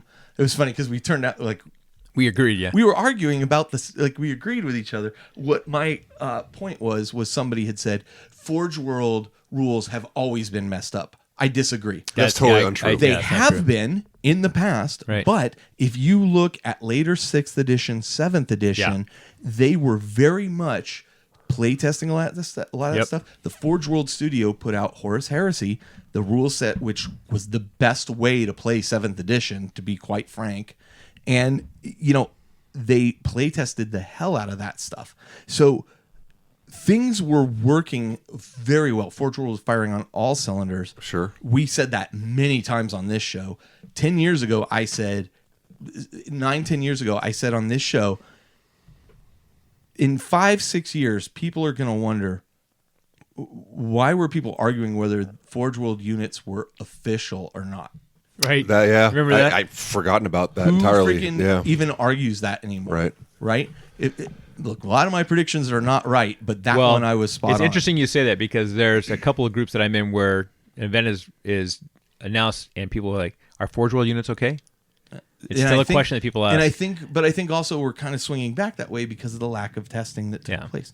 Anyway, I'm kind of getting off topic here. And here's the point. Like, I'm not trying to make excuses for Games Workshop or make excuses for mistakes in design of rules or those kinds of things. Yeah. Look, you're the professionals. You're putting out a professional product and a professional game. We should expect a professional level of quality. I think we get a professional level of quality. Do too. And I think that when mistakes are made, which is inevitable in something this complex, Lord knows I make mistakes at work every day, they are working to address those mistakes. And see, I think that's the crux of it. They recognize the fact that they are not 10,000 people. So they're not going to see necessarily what the broken combo is, but they're willing to be responsive to it. And that's the thing. Willing to be able to say, hey, it didn't work the way we thought it did. We're going to make a modification. And then hopefully 2018, we'll see some of these units realign. All these units, the sales are down. Nobody's buying them. Nobody's using them. Maybe Nerf bats coming to your Drukhari. Anyway. Well, I agree. Yeah. And, it's interesting because if you... I think Brian's some of this is me. people are not playing other games. So if you play other tabletop games... This is not a unique issue. No. There are broken combos and things that are weird, and companies that don't know how to address it, right? And they're not addressing it. And what they've done though is they've set up a system by which they can address it mechanically, right? And they can adjust the levers on an annual basis and say we're going to fix this. Which, back to do you guys acknowledge this? The first time all the Codex books have been released at one time. Right. Yeah, it's Games Workshop has never done points adjustments like this. No. A very new formula they have. But it's very much like a software design mentality. The way it's been released. And it's smart. It's smart to do it this way. They did interim patches and they're going to do a version update. They do a version update. That's exactly correct. You get a lot of people that are like, okay, why didn't they release that out the gates? And it's like, come on, nobody's... But look at what we got. Look at what we got out the gate. Right. I mean... Holy smokes, dude. This year, are you kidding me? I dread our year in review episode. Oh, God. I fear. I think we're going to have to do more summarizations on that. Yeah, it's going to be a little compact. Or it's going to be an 8-hour episode. Are the notes on that started yet? Actually, seriously, right? But I mean, I think that if you look at it realistically, we're all enjoying this game a lot more than anybody ever did, in my opinion. I mean, I'm sure there's people that hate it. I know there is. There are people who do not like 8th edition, yes. Change is inevitable. These are the kind of things that happen.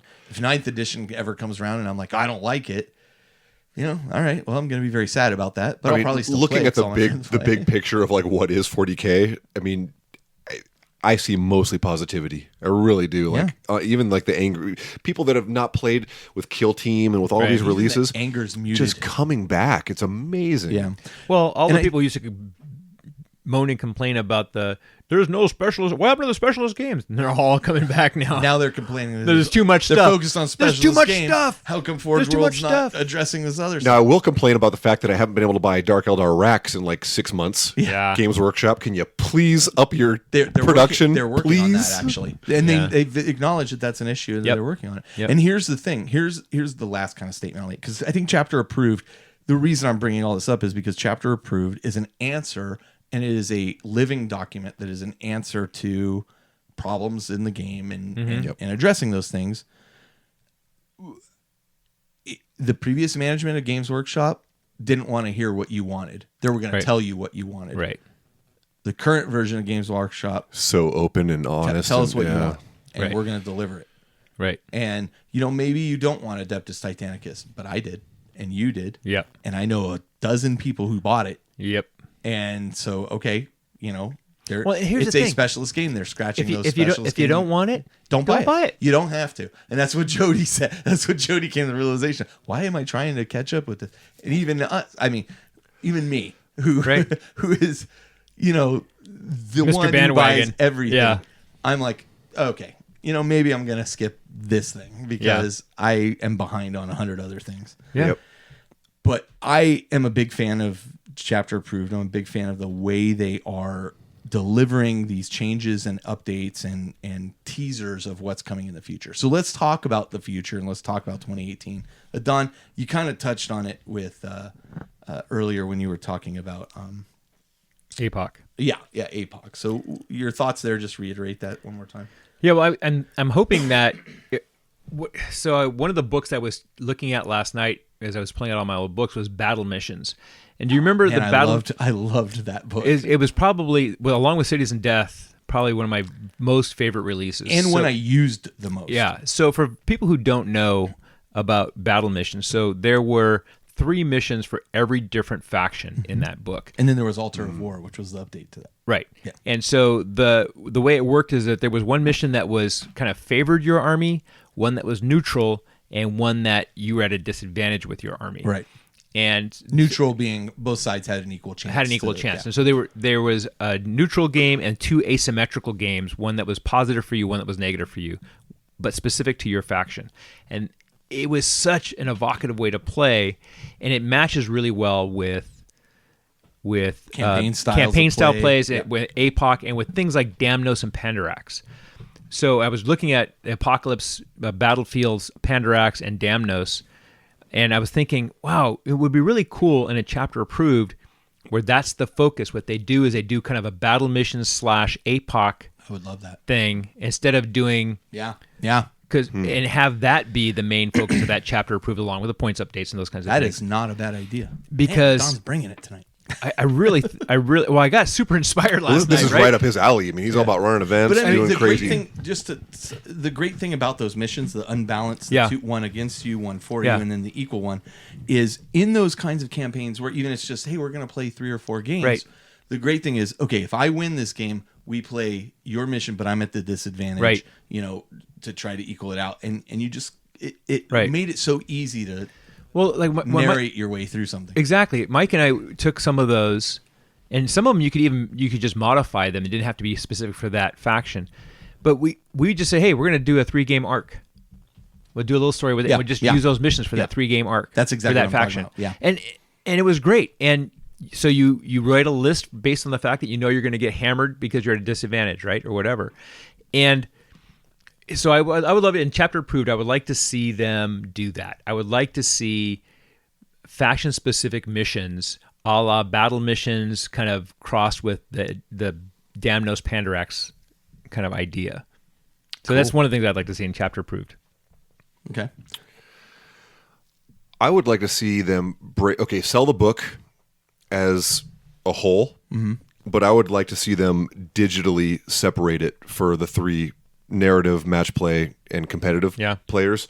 So just to cut down the griping, and so hey, like if I'm the competitive guy, maybe I spend $10, $15, $20 a year on a digital download that only gives me that chunk of the book. Right. That's interesting. I think that'd be cool to see, or Yeah, I think that way that's they a don't good have to burn all the money on separating it out and burning paper and all that. It's just we're in the digital era, and I think that would appease the customer base a bit more. If it was people would complain they didn't have a They'd print still version. complain. I gotta pay $5 for $5 a year. the way I look at it, if it's the price of a latte or less, just roll with it. Yes, okay. You know. I just think it'd be cool to see because everybody's got their phones not a out bad when idea. they're It's playing. not a bad competitive. No, I think it's a great idea. I really like the concept of being able to piece it out digitally because we're there, right? And it shouldn't be that difficult to do. No. I already mentioned I'd like to see, more vehicle experimental rules, that kind of thing. As far as the game types, so let's say Chapter Approved 2018 comes out. Do we need to see Apocalypse rules in it? Well, again? Not unless they do something more involved. Like, right? what if? So, I guess my point is, do you have to have? So, no Apocalypse supplement has come out at this point, Right. So, should we include the Apocalypse rules again? I think so. Until an Apocalypse supplement becomes available, and then it becomes now I don't need them. No, I don't. You disagree? I disagree because they gave you the overview, the 4 Ps and how to do it. But I come in and they I'm gave new you to, three I'm of the, new to the game. Right, but there's 3 missions in there, and quite frankly, you're never going to play all 6 of them. But I that were in come the other in, book. I'm new to the game. Yeah. I pick now 2017 edition is no longer available for purchase. Right. So, okay. Hey, I heard about this thing Apocalypse. How Right. do we play? Do I have to go scramble and find a 2017 edition, or do I just keep? Oh, my I see what you're You see saying. what I'm saying? I mean, Yeah. Until an actual official supplement comes yeah. out. Like I kind of feel like as the official supplements come out, assuming this is what they're doing, right? Well, then what I would think is maybe what they do is 2018 comes out, and as just like kind of alluding to what Justin was saying, they release the APOC stuff as a PDF. Interesting. Okay. Right? Yeah, that's not a bad idea. Because the APOC stuff, there's really only like 6 useful pages. Yeah, but Right. but in a print In this- publication like this, 6 pages is a lot. And No, I get it. yeah, so I see exactly what you're saying though. Yeah, that may not be a bad idea. That may not be a bad Because that's idea. again as a Goes to tide you over digital kind of thing. answer. Yeah. Yeah. What? I would just like to see them like really knuckle down and kind of just come out with all these like different ways, like Planet Strike and City Fights, have their own books, and then have each of those chunks, like the match. Disappear. Yeah, so like each of the chunks, like your open play, really focuses on how to have the best generic kind of open play experience, like naming your characters, and I guess that'd be more narrative. You know, like maybe the narrative, like this year's, is it really focuses on like how can you run the best narrative campaign or Right. something. You know what I mean? Like so, it's a bit more focused on each chunk I will as bet opposed you we to see additions to Kill Team in here. Yeah. Changes to Kill Team. I would love to see experimental rules Like the VDR stuff. Yeah, like hey, how about you play the game?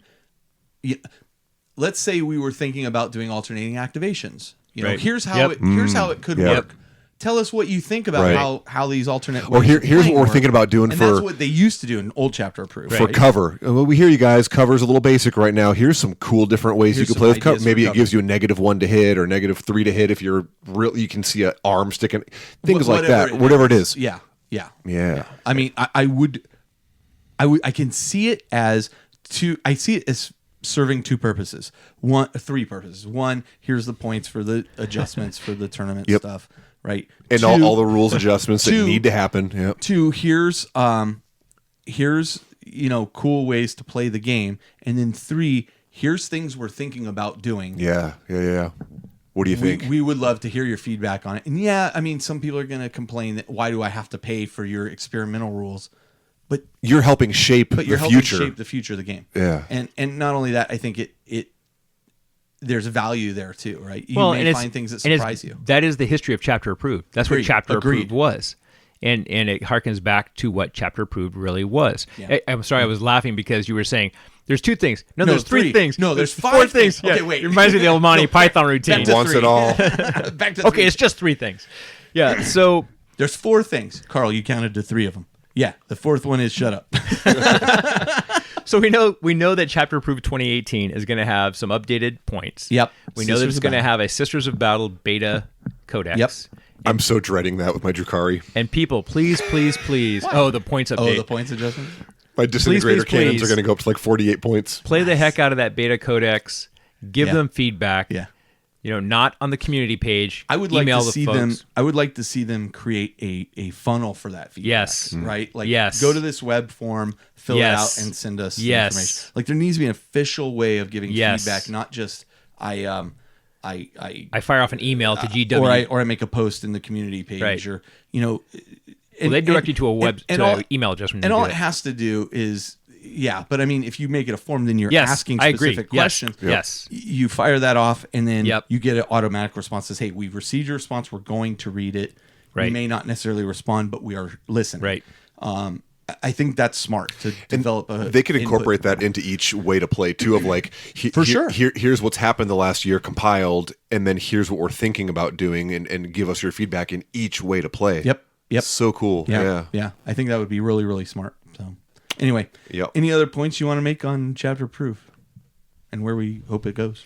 I think I've spent. I really liked it. I thought it was worth the money. I thought it was a fun way to kind of, update stuff for 8th edition. I'm excited to see that beta codex. Man, my mouth is watering for that beta codex, and I'm looking forward to what they do in the coming years with it. Yeah.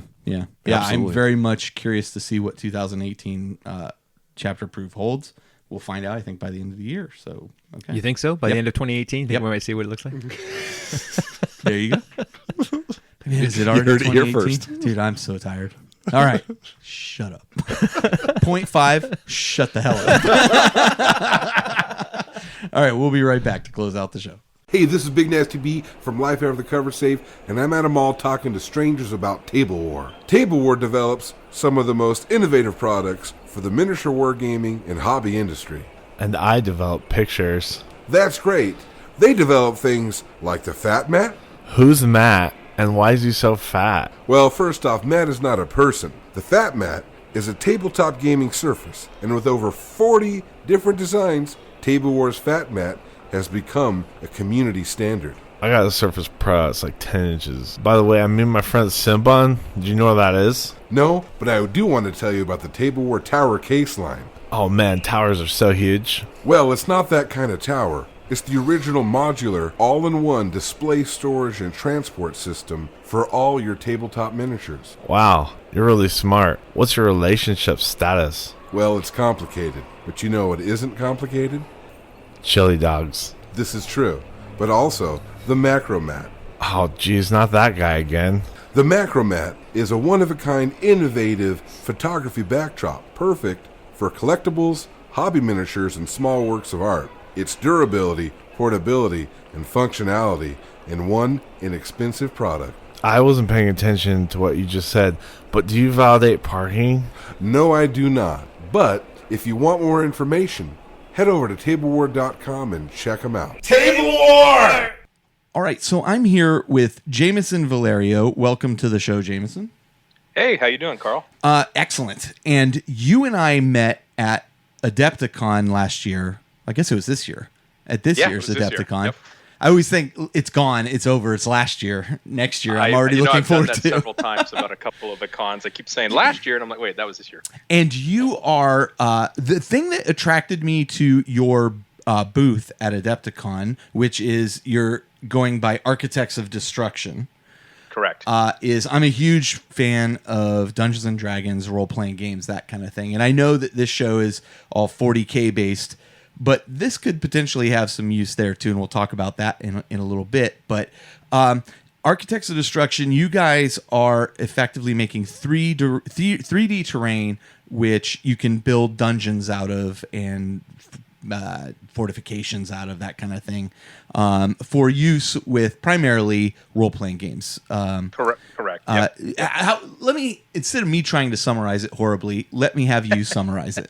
Well, I mean, the easiest way to look at it is it's kind of like Legos for dungeons, right? Essentially, right? You know, it's walls and floors that snap together, and we've got different columns and pieces, so you can get all the tensillation that you'd want to. Basically, the goal with the project was to make something that you could mimic any role-playing map, Pathfinder, D&D, whatever it is, and do it three-dimensionally. But then also have it stay together so that when people shake the table, it doesn't fall apart. When you want to put it away, you can actually put it away. Right. And that was kind of it. You know, a competitor of the line that you're coming out with, a friend of mine had gone in big time on Kickstarters that they had over years. I borrowed a bunch of his terrain for my kid's birthday because I ran a Dungeons and Dragons game for 2 days for my kid and his friends. Nice. And I borrowed this stuff. They'd never seen anything like it, so it kind of blew their mind. But one of the frustrating things for me was, it sort of clips together. There's kind of these bow tie clip things that kind of hold it together. But I had laid it all out on the pool table and covered it with sheets, and I would pull away sections of sheet at a time. It was kind of cumbersome. One of the things I really liked about the method you're following is I could have pre-built rooms kind of under the table that I just bring out as a full room. Because like you said, it's like Lego, it sticks together. And I can just say, okay, you open that door, here's the next room or corridor or whatever the case may be. Well, that's exactly what we wanted. We wanted it to be like when we were kids, drawing on a map, right? Yeah. Drawing on a grid, and like I remember I DM'd a lot when I was like 11 and 12. I really remember like we'd get you draw it out and you get to an area, and depending on what they decided, I sometimes changed what the map would be. Yeah, sure. Right? Sure. You're the DM. You get to do what you want to do. And by laying it all out, you can't do any of that. Right. You're fixed. It ends up being like a video game, right? Mhm. You kind of take away the theater of the mind and the thinking on the fly on the DM side, because you've basically laid your cards on the table, covered them up with a sheet, and said, well, let's see if they get to level 3 or 4. Yeah. Boy, I really Whereas wish they had this, hit you this change it room up. because this encounter would have been really exciting for them, but they've totally bypassed it. So, Totally. yeah. Or what if you know you're going to run out of time? Yeah. But you want them to hit that encounter because you're not going to play the game again. Right. Because people can't get together. Then you can change it up. I mean, you could technically do that the other way around, but this just leaves it super on the fly, Flexible. Yeah. you know? Yeah. I have to tell you, so I came over to Adepticon. I think I talked about this in the show post Adepticon, but I came out to Adepticon. I have loads of 40K stuff. I wasn't really looking to buy any more 40K stuff, and I wanted to see kind of what else was out there. And I was really getting into D&D again with my kid and his friends, and I just wanted to kind of go through and see, well, what can I get that would help, do the game well. And I came across your booth, and I was like, oh my God, this is exactly what I'm looking for. I want to buy it right now. You would not take my money yet because in fact, I kept bringing people over and say, this is the guy that won't take my money. Because you have a Kickstarter coming, and in fact, it launches tomorrow. Correct. So Correct. tell me a little bit about the Kickstarter and going through the process of getting that going, because it was delayed a little bit. Yeah. Well, even before I get to that, by the way, you're talked about on one of the blogs on our website as the guy who shall not be named. Oh, really? That kept coming to the booth that wanted to throw money at us. Well, I've got my chance now, so it's put up or shut up. I thought it was Although funny. I did just buy a brand new sports car, so I got it. Oh, good for you. Good So for I you. got know. it. I might have to. I'd have to spread check it out that. over a little Sports bit. Car, dungeon terrain. Yeah. So tell me about the Kickstarter. So we've been putting it together. So the delay was just a combination of a lot of things. I mean, really, it was just we wanted to get it right. You know what I mean? And so important with Kickstarters. Yeah. Well, the background with us, right? So Printable Scenery is Matt Barker, right? He created Printable Scenery years ago. Fantastic company, 3D print it, buy the file, 3D print it. He created Rampage years back, and him and I partnered up to create Architects of Destruction together. And we were going to just release what was already out there. But then we decided, you know what? Let's add more to it. Let's change it up. Let's do some stuff. And that ultimately was the delay. So like when you saw it, there were no LED lights. Right. There's no LED lights. Oh, nice. There's just things we wanted to. You saw the original brick design, which is fantastic when you print it, but we came to find that on injection molded, because it's such a higher resolution than standard 3D printing, that it kind of lost a bit of its grittiness and looked too smooth. So since you've seen it, we've actually redone all the walls. Oh, fantastic. So they look more it's like looking at a standard def versus HD. They just have more cracks and nooks, and it's easier to paint, and it has a better look, more natural look to it. Very cool. So that was really the delay. It was just like, oh, do we really want to put this out? Because it's one thing for them to put out a file that you're going to print, because you can always tweak that file and the customer can re-download the file later, right? Yeah. Because it's a free download if you've already bought it and all that. But for us, once you make it and put it, once you injection mold it, it's game over, right? It's set this is what you're stuck with. It's set in stone, you might say. Yeah, exactly. See, no pun intended. But yeah, that's the reality of it. So we knew that, and we just wanted to really get it right, and we feel like we did. We feel like we're at a point now where we're real proud of it. We were proud of it before, but now we're really proud of it. And Well, it's a good place. I got to tell you, I have been seriously waiting for this Kickstarter to launch, so I am all about it. Appreciate that. I told you how much I was willing to back, and I'm still willing to back it. So well, and you'll be happy to see that. And no competitors' names named, we're definitely more cost effective than what's kind of out there. Good. And that was kind of our goal because, we looked at the reality of the situation and the reality is you see some of these Kickstarters and they're hitting millions and millions of dollars. And then you look at the number of people pledging and it's not really that large of a number of people. Yeah. So the cold reality is people are paying big money for this stuff. And there's a huge group of people out there that could never even think of affording it, let alone kids, right? How are you going to get your Right. mom to spend $4,000 on a dungeon? Yeah. That doesn't happen. Not going to happen. Yeah. No. So we wanted to do something that was They're too busy buying 40K models. Yeah. Well, yeah. I mean, and I get it. I mean, the reality is it isn't a cheap thing to create because we have a small, we think we're a huge hobby, right? But the reality is in manufacturing, we're a small little niche hobby. Sure. Absolutely.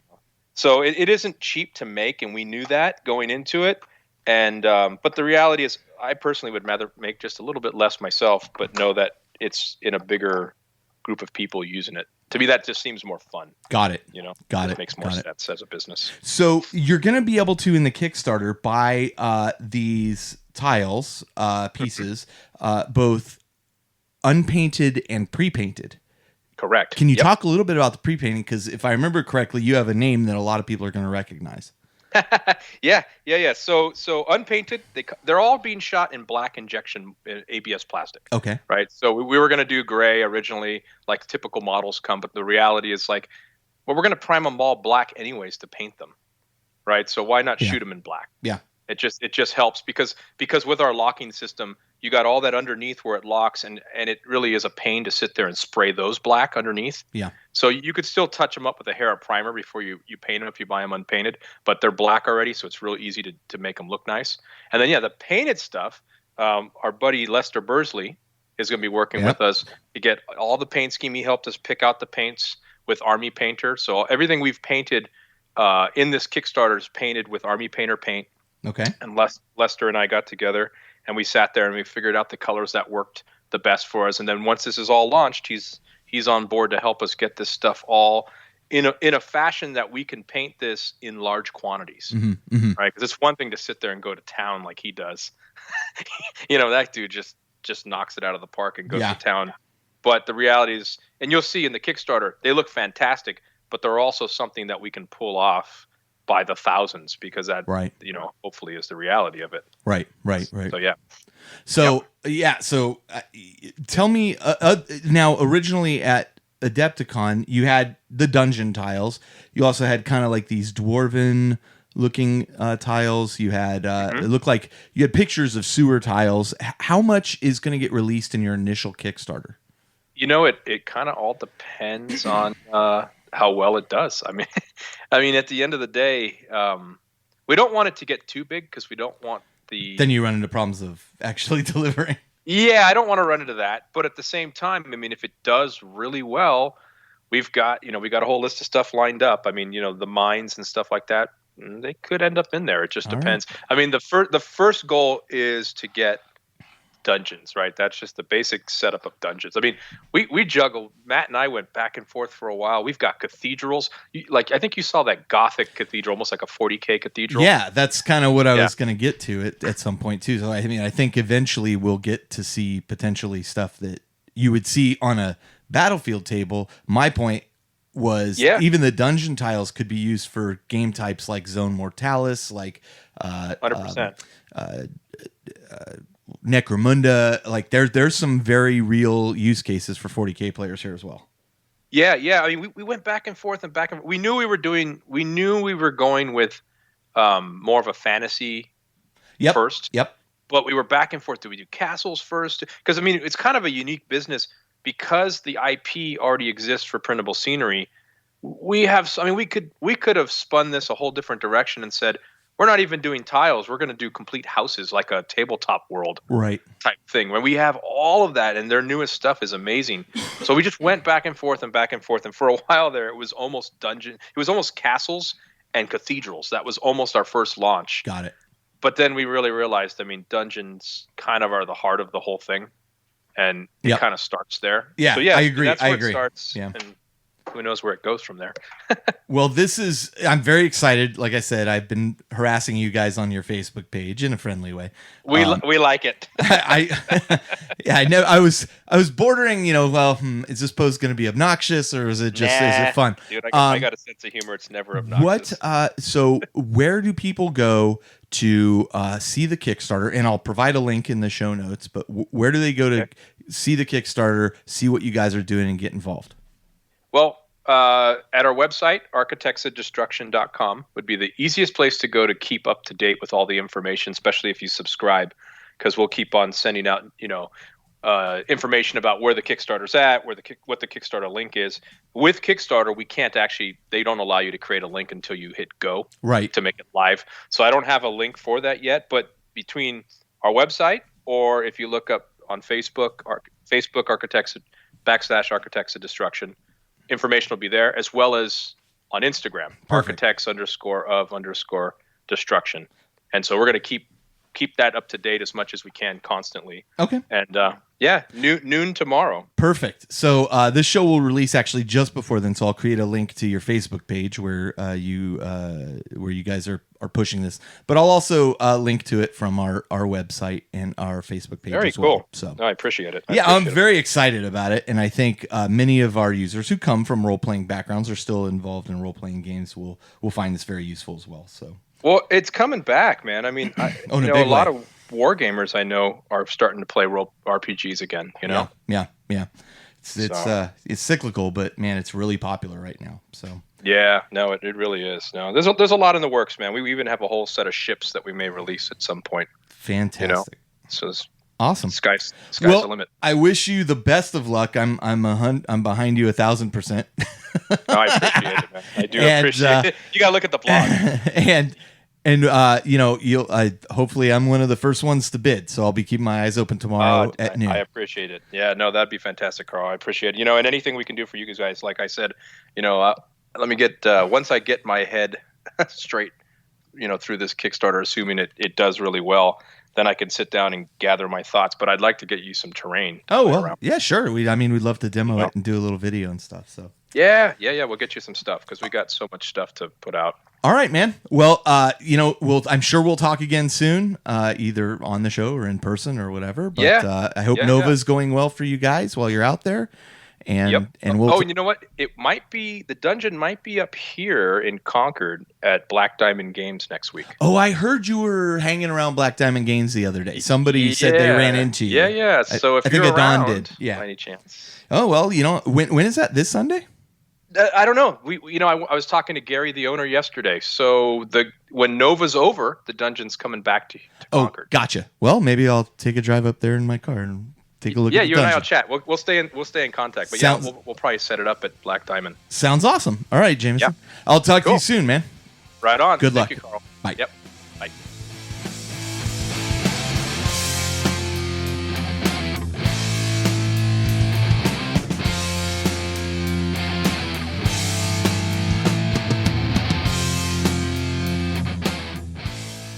All right, so I'm here with Greg Dann to talk about Blood and Glory. What's Blood and Glory all about, Dan?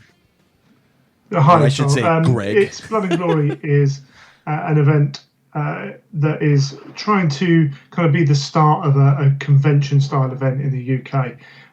Traditionally, over here, we've struggled to have that kind of event. And Ben Curry went to Adepticon about 6 years ago and came back with the idea to do it then. Unfortunately, wasn't received very well in certain aspects, areas of the gaming community. But as of last year, he grew his Warhammer event and introduced 40k and Heresy. For people who don't know who Ben Curry is, can you give an overview? Sure. Yeah, so Ben Curry used to run the Bad Dice podcast, which was one of the biggest Warhammer fantasy podcasts. It carried on for a bit into Age of Sigmar. It doesn't do a huge amount of it now. But if you watch Warhammer TV, you may have seen him on there talking about Age of Sigmar. He's been involved with playtesting and playing some games on the stream as well. Right. Okay, and so when is this event scheduled for? It's November this year, 2nd, 3rd and 4th of November. And it's held in Derby, which is just next to Nottingham.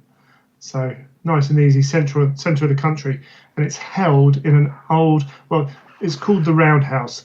The main part where the 40k will be held, I believe, is because it's changed around a few times as we've grown. Is an old like a building of which trains used to have a turntable for trains in it. Okay. But a massive old, I think it's listed as well, building. It's a beautiful building, and we're actually taking over even more of it this year because we've got a lot more events. So that sounds awesome. And now you mentioned 40k. I imagine there's Age of Sigmar going on. What about 30k? Yep, I'm running the 30k event there. 2 days of that. We've also got some side events going on as well. We've actually got 2 days of Adeptus Titanicus as well. We've got Warhammer Age of Sigmar. We've got a more narrative Age of Sigmar thing, and then 40k Shadespire, and that's before we get into too many of the smaller events as well. Nice. Blood Bowl. One of the things I really like about Adepticon is that there are lots of different ways to play each of these things. So, for example, I know a bunch of people have reached out to Adepticon already to do kill team, events. And one of the things I like about it is that the events can be broken down into smaller events, like 4-hour and 3-hour events, as opposed to me contributing 2 full days to, 8 games over 2 days, et cetera, et cetera. Are you guys doing smaller events, or are you spreading those events out over those large periods of time? Yeah, the Friday will generally, the evenings and the Friday of the event will generally have the smaller events at the moment. The key to building an event like a convention like this is to kind of do the basics, do them well, and grow from there. And currently, as it stands, this is the second year of having it really multi-system. So we are still doing the classic 2-day events on the Saturday and Sunday for the various things. So, and then putting in events around that, say in the evening, as I said, or on the Friday for the smaller events. Going into the future, my hope, particularly with the Heresy, is to have, as you say, different style of events going on at different times. But we're trying to walk before we can run. Right. Yeah, I think that makes tons of sense. It sounds like an awesome place for the event. Is there any particular thing that people should be excited about? Well, say the venue in itself. In fact, you can go to bloodandglory.baddice.co.uk. Okay. And there's the first picture you see is this roundhouse with these wooden beams. It's kind of it's got the center kind of pillars around it as well. And it's a fantastic venue. We've got food on site now. We've got a bar on site as well. And this is the second year. We've grown it quite a lot in 1 year. There's going to be gamers. And one of the big things is we're not, although there's the 40K's tournament, the Age of Sigmar's tournament, I'm sure they're going to be competitive. But there was very much the feel that we didn't want it to be purely competitive. We still want to see really good looking armies. We want people to be playing, the way that I'm sure you and I want to play the game, have fun while we're playing and kind of get that balance right. Sounds pretty amazing, actually. I wish I was going to be out there in November, but I'm not. Yeah, absolutely. I mean, it's one of those things. It's fairly easy to get to. It's right in the centre of the country. So if you are in the UK, you can't get much more central than Derby. And then there's always good links as well from the airports around it.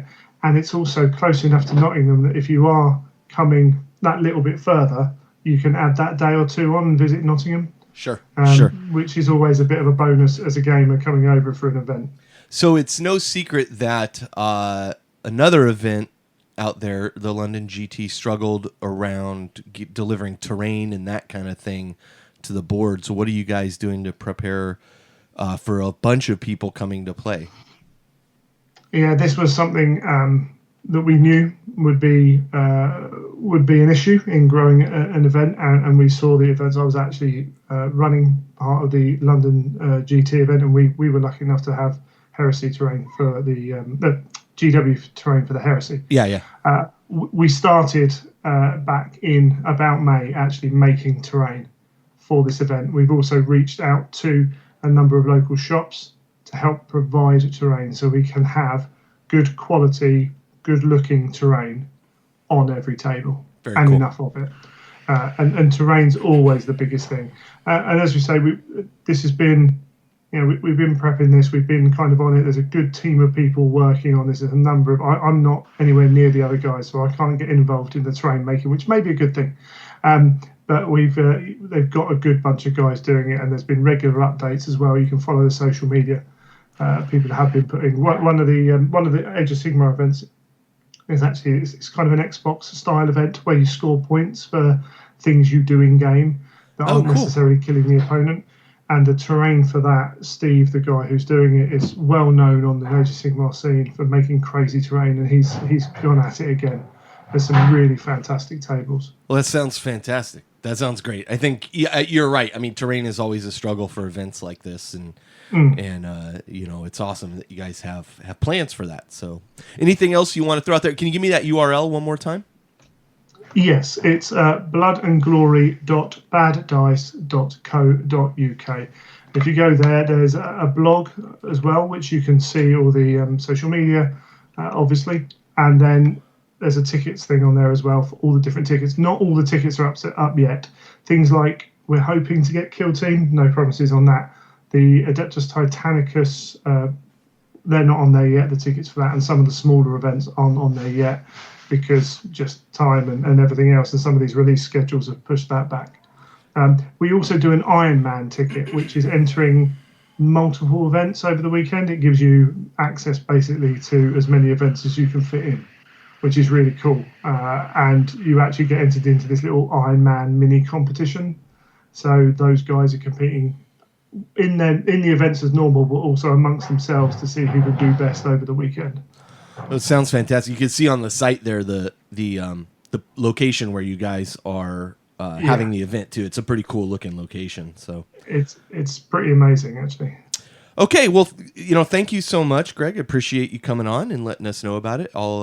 If you have any questions, you can go to the bloodandglory.baddice.co.uk website. There'll be a link in our show notes to it. And best of luck to you guys on this event. I'm curious to hear how it goes. Thank you very much.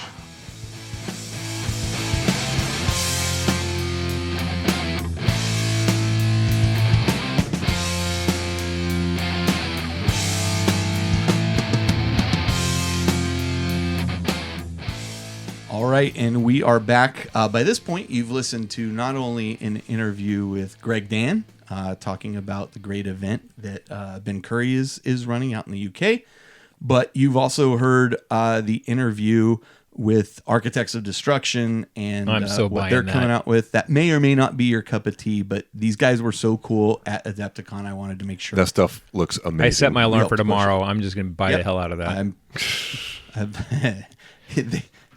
Wait till you listen to the interview, Adan. It's pretty good. Oh, no. So, And then John French. Well, John French is going to be after this. Yes. So after the end music, we have about another hour and 10-minute interview with John French, Jeff Hummel, and myself. Make sure you check out the Combined Arms podcast, which Jeff and his podcast partner are now running. Michael.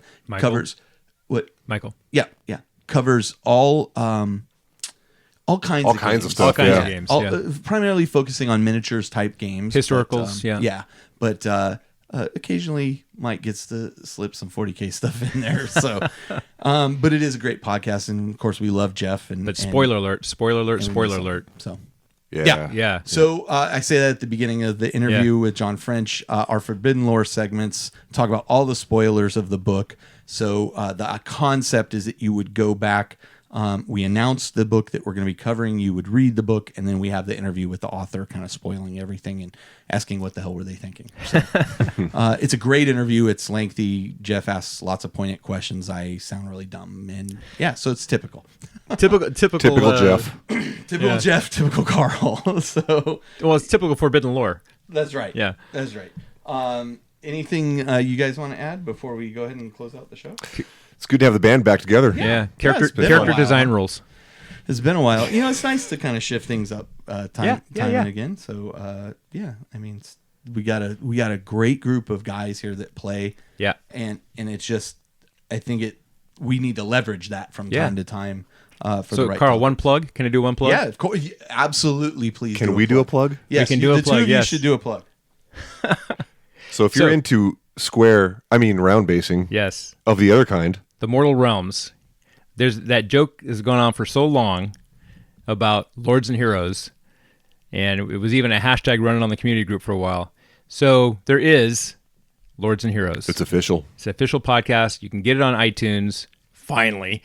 And so look it up. There's 4 episodes available as we speak, and there's going to be another one recorded probably this weekend. That's right. So Lords and Heroes, it's a gamer's journey to the mortal realms and the detours that happen along the way.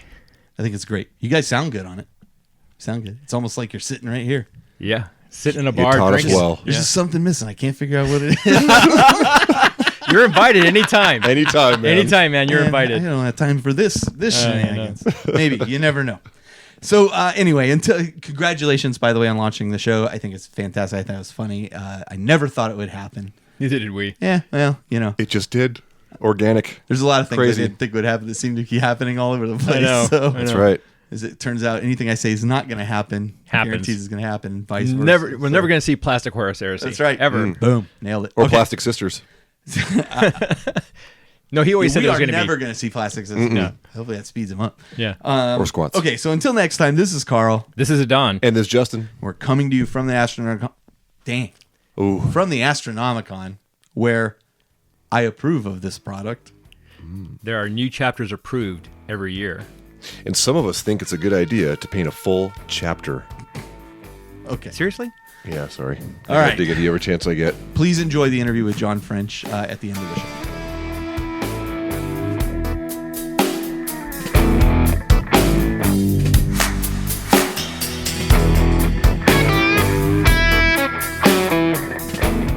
This episode of The Independent Characters is protected by the Creative Commons license. If you have further questions as to its use, you can find information on the front page at theindependentcharacters.com.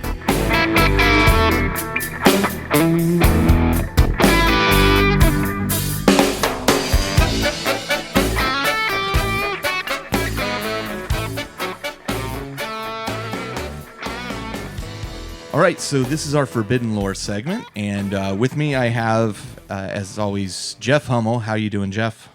Hey, good. Thanks for having me back on. Yeah, you're always welcome, as you know. And not only that, we have with us the esteemed John French. How are you doing, John? I'm great, and I don't think I've ever been esteemed before, so that's that's a win. You are now, sir. You are now. We have kind of come together to talk about one of your latest novels, Incarnation, which is the second full novel in the Horusian War series that you have been writing, following Inquisitor Covenant and his retinue as they uncover mysteries that are occurring around, I guess the Horusian followers, if you will. We already covered book 1.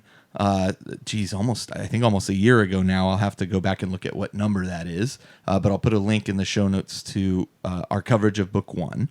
And then the last thing I want to say before we kind of get started is spoilers will probably abound in this discussion. So if you haven't read this book, you're going to want to stop listening now, go and read it, and then come back. But if you have read this book, we hope you enjoy this conversation. So, John, the first novel of the series, which I believe was Resurrection, is that correct? Yeah. Just Resurrection, working from memory. Incarnation, and I think the third one is probably going to be called Abomination. Everything nice. ending in Asian. In Asian. So the first novel kind of leaves us with a big twist at the end where who we thought was the villain may not have been the villain all along. And kind of reveals that there's not just so much one villain as there is a... I can't remember what they call themselves. Triumvirate. The triumvirate. I wanted to say Trinity, but I knew it was... there's 3 of them that are kind of... You could say Trinity, because I think the religious overtones are especially appropriate for this novel. Yeah. Right. We pick up shortly after the first novel. I have to tell you, I have done two things here. I listened to the novel because I bought I was in such a hurry. I bought the Incarnation download from Black Library, and then like 2 days later, it released on Audible. So I was like, oh man! So I got it through Audible, because it helps keep your place as you're listening to it on a mobile device. But I also read it in ebook format because I was kind of bouncing between the two formats. But I have to tell you, in Audible format, in audio format, I found the book to be fairly confusing in the sense that you're changing perspectives many times a chapter. So it will frequently bounce from one person to another whole scene going on. And I would find myself getting lost. When I would read the novel, it's just interesting. It's the first time I've had that happen where I then read the novel and I'm like, oh, it's very clear that you have now switched to this other character. I don't know why I struggled so hard in the audio format with this book. Yeah, there are a lot of characters, and it does do a lot of cross-cutting between all of them throughout the book. But yeah, I haven't listened to the audiobook. I actually sometimes that's when I come back to a book to do the next one, to remind myself exactly what I wrote in the first one. I normally do it via audio, so when I come to do the next one, I'll get to listen to the audio of the second. I'll be curious what your thoughts are on that, just because it is that's how I'm ingesting a lot of novels these days, is audio. And I'm not saying that. Me too. I don't know if it requires like a different writing style or what, or if it was just, it's a complex book. I mean, Incarnation is a complex story. As you said, you have multiple characters. Not only do you have Covenant and his retinue, which consists of 4 or 5 different characters. Yeah. But then you have effectively on the other side, the bad guys and their retinue, which consists of a whole bunch of different people as well. Yep. Shades of... And then you've also got these little time shifts as well. Yeah. Yeah. Which make it harder. And of course, you don't realize that. I didn't realize it till much later on in the novel that was what was going on. So time shifts and psychic delves and that kind of thing. Yeah. Time shifts, psychic realms, the whole shebang. It's I think it's one of those things where hopefully, if it works, I mean, I've said before, I suppose it's not what you should really say as a writer, but it's kind of I knew that this series, this book in particular, probably wouldn't be for everybody. It's does a lot of things that are quite challenging. All the cross-cutting, the fact that, to be honest, halfway, a lot of one of the things that some people said to me, even if they enjoyed it, was I didn't know quite what was happening halfway through. Oh God, I'm so glad I'm not the only one. And hopefully, that what I was aiming for was that actually. That no, you're not supposed to know what's happening halfway through.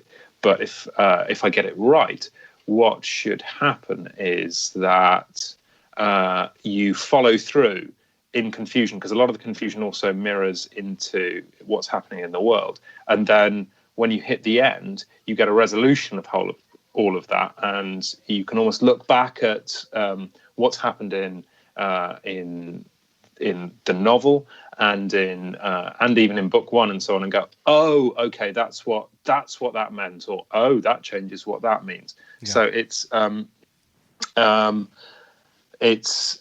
challenging from that kind of point of view. Also, definitely a good bit of that, I think, where you just hit a certain point towards the middle of the book, and you have this like Fight Club, we have just lost cabin pressure kind of moment where all of the puzzle pieces start to slot into place.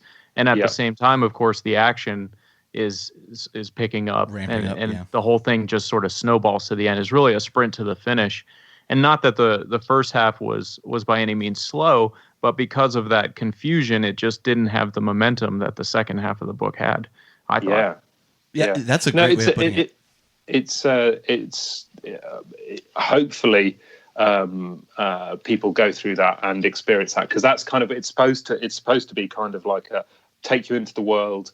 I exploded a bomb under your understanding, sort of scatter your attention. Hopefully that's intriguing enough to pull you through, and then what I start doing is start pulling things together so that you start to see patterns, and you almost get those. The idea being that almost if it was a series of cards, down on the poker table, that they start to flip over and you start to go, oh, that's what it means.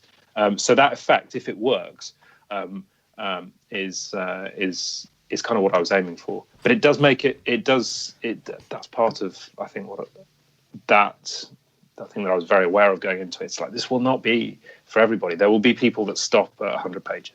Yeah. Well, maybe that's why I found the audio confusing as well. Maybe it's possible I was confusing the pace of the book just with what's going on. Because there'd be times where I'd stop the audio and I'd be driving or whatever, and I'd think, I don't understand what's going on here. So it's possible that I just fell into that group. But Jeff, I think your characterization of it as a kind of snowball effect through the novel, and you can see it. I mean, like, you can see the early parts of the book are Covenant and using the tarot deck, kind of uncovering, okay, this is what our enemies are doing. This is what the followers, the Horusian followers, are doing.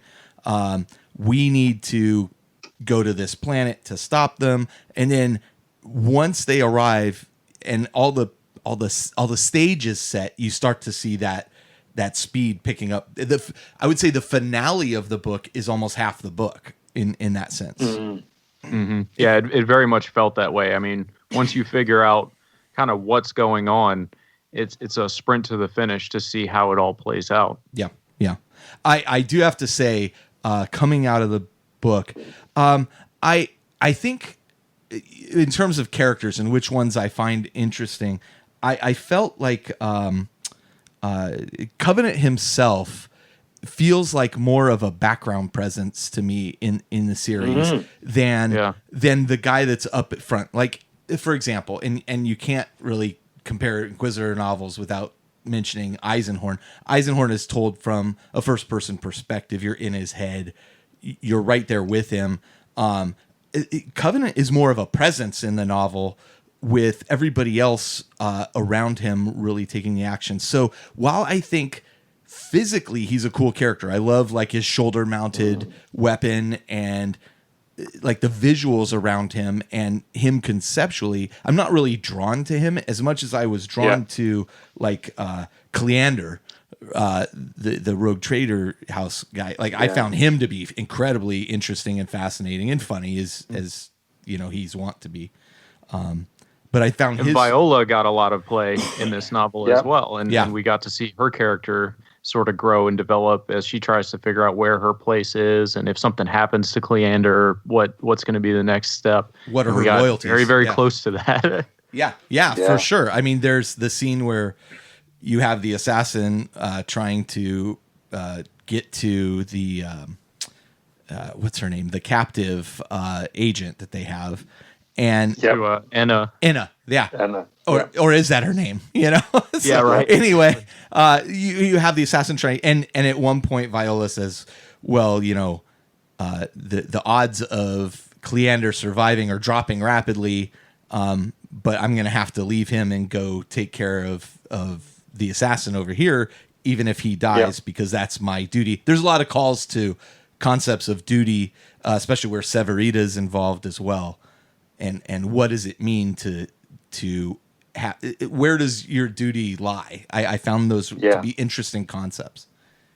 I mean, that was probably the only thing keeping Joseph alive the whole time is the duty that's unfinished. I mean, he was basically half dead for that whole back half of the book, being dragged around, right? So the only thing keeping him going is the fear of failure, which also, as we find out, drives Covenant as well. They cannot stop. It's all about, it's a game of will, and whoever gives up first is going to lose, and they just will not give up, even to the very end. No, I'm really glad that came over because they're people that are very driven, usually to self. I think one of the interesting things about the Inquisition is it's totally messed up in a messed up universe. Yeah, and what it requires of people that are Inquisitors and the people that serve Inquisitors is just horrific. Mm-hmm. It's like that line. What will it take from you? It'll everything. yeah. It's very much that kind of feel. But I think the interesting thing with Covenant as well is with him as a character is he is certainly in the first two books he is the thing that brings people together, but really especially I think this book, it's more about his enemies and the people that serve him than it is about him. And I don't know if it came over, but then right at the end, I have deliberately kept him very much in a box. His character, I just lifted the lid off it just ever so slightly at the end, because currently my thinking is to do a lot more with him and a lot more insight with him in the third book, but you're going to have to, just because we now know who all the bad guys are collectively. Exactly. I mean, it's got to be more about him and his relationship with those characters in the past, kind of filling in some of those blanks where we get these references. Oh, you're so much like him, and things like that. Mm-hmm. Yeah. That we're going to have to see that sort of play out kind of face to face now, and how much am I like you and how much am I not? I mean, that's the whole inquisitorial struggle, right? Is that some members of the Inquisition are willing to take steps to thwart chaos that others are not. And how far are you willing to go?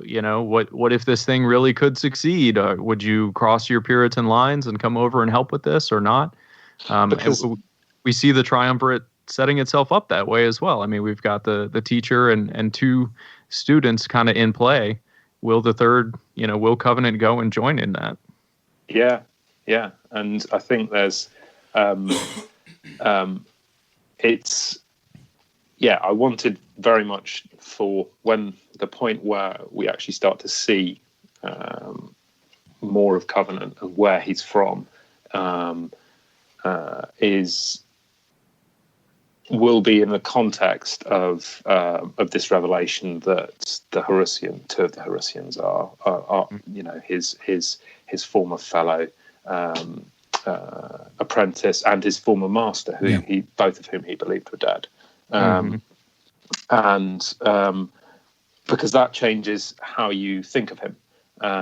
So it's again, it's not something that you should do. It's not in the big book of writing a trilogy advice that anyone would hand out. Is wait till you've changed people's perceptions of the universe around the character before you show them what the character is. But I think it's more. It's hopefully if I can make it all quite an interesting journey. But yeah, one of the things about the Horusians and Covenant, I think in all of this, what you're saying, Jeff, is that what if it could work? Right. Because all of these schemes are they're totally insane. So plan A on the Puritan side is find a reincarnation of the Emperor, and he will lead mankind back to glory and defeat chaos. Okay. Incarnations of the Emperor, or are they divine, or what are they? It didn't go so well the first time, and that could go horribly wrong. Or B, you try and enslave chaos. Yeah. And that always goes well. And that always goes well. It's none of these are rational or sane plans. But the stakes and the perspective are so big that that there are no other kinds of plans left. Right. There's no loophole left in the universe to try and solve it, to try and solve the problem of chaos. Yeah. The Imperium itself is so messed up, and it seems like, you've got the ecclesiarchy on one side who's just trying to kind of hold it together as it is, the status quo. There is no moving forward in that. That's just a meat grinder, to try to keep the souls of mankind from falling into the abyss. At the same time, you've got the forces of the Inquisition who are on a spectrum in terms of that. You've got people that are trying to actively work towards goals to fix the situation, to set it right. And of course, they're working against each other because they can't all be right. No. And they certainly can't all be right at the same time because they have to do different things to accomplish that goal. And so, everyone is trying to thwart everyone, and you end up in the end just sort of spinning in place as kind of the best case scenario. Because as you said, they're all insane. The likelihood of any of these actually working are so slim that without each other, to keep everything in check, it all just spirals out of control in one direction. If they get super lucky, it's going to be the right direction, and of course, save all of mankind. That's what's going to happen in the lore, right? For 40K, it's going to go in the right direction, and everything will be fine. But to your point, Jeff, that's been the direction of travel in the past. So yeah, that's the end game there. Yeah. But to your point, Jeff, not only are they all working, you have the Puritans saying, okay, we're going to do this. We want a reincarnation of the Emperor, whatever their objective is. You have everybody with different ideas of what is right and effectively almost unlimited power amongst those individuals, just sets the stage for just everything going horribly, horribly wrong. And at one point, when Enna is under the psychic influence, she's in the casket, and the psyker is delving into her mind, trying to free up memories and that kind of thing. At one point, that character says to Enna, you have a choice. And then I'm paraphrasing, but she says something to the effect of, this is not a kind universe that we are in. And when you have a choice, it's, usually never a good thing that you have even a choice. I'm paraphrasing her statement. Yeah. But it was really just so nihilistic. It was so horrible. Yeah. It's it's very much that thing of, if one of these, also what might be one of the worst things to happen for the universe is that one of these plans succeeds. The consequences of success are as bad as the consequences of failure. Sure. It's a really bleak view of things. But one of the things that I wanted to do in it was to show, I think, that aspect of 40K, the consequences of the universe and how things are. Yeah. That it isn't nice, and these are the kind of characters and places and people that you encounter. Yeah. That it's having more perspective and power doesn't make you saner, doesn't make you better. Certainly doesn't give you any comfort. Yeah. In fact, almost the direction of in the other way. Yeah. It's interesting. We were talking earlier about Covenant himself, and what are these people willing to give up, to achieve their aims and that kind of thing. And it's funny that you had mentioned that, because this book did make me think about, as I've read many Inquisitor books over the years, it always seemed you kind of put yourself in the place of that character in a lot of cases. For example, as a kid growing up, I thought being James Bond would be just so cool, right? Yeah. Reading, Eisenhorn. Clearly there's parts where you're like, boy, I wouldn't want to be this guy. But to a degree, we have role-playing games based on playing Inquisitors because you're like, oh, that would be kind of cool to be an Inquisitor. Yeah. As I thought about this more and more, I thought, no, this would not be the career path for me. I'm just not that. I don't have that much willpower that I could, forsake not only my physical well-being but my sanity, and make these choices at these. And I think that kind of came through for me in this novel too. From your writing was, yeah, this guy's not just cool, right? He's like, you don't really want to be in this guy's position. It makes just for an interesting viewpoint. Yeah, I'm really glad that came over, because yeah, absolutely, I didn't want to write a cool Inquisitor in that case. I hope he is cool in some respects and intriguing, but he's not he's not someone you would want to be. No, or be around. He's not nice. He's not good times. No, and even now that some of his background's starting to come to light, now it's so crazy because you almost feel sorry for him too. Yeah, because I think some of that little snippet was him in the Scholar Progenium, where he was he wasn't the best or anything like this. Actually, he was a kid alone in a situation where there was no one else for him. He didn't have a name. The price of failure and weakness is suffering. And you sort of go, wow, that's not that at best you can have sympathy for that or pity that. It's and hope one of the other sort of contrasting things as well, hopefully, in it is a Viola and Cleander, where Viola, she's the third child of this dynasty, fabulously wealthy, all this kind of stuff, but has literally no choice over what she can be. She is going to be the seneschal. She's going to be the seneschal of this empire. She's going to have her mental architecture remade so that she can be the most CEO, CFO of this dystopian operation, star spanning operation possible. And there's no choice over that whatsoever. And Cleander, even though he thinks he has choices, he has all these choices to go places, and eventually actually just gets dragged down by his nature, because you can't have fun and games in this universe. Yeah.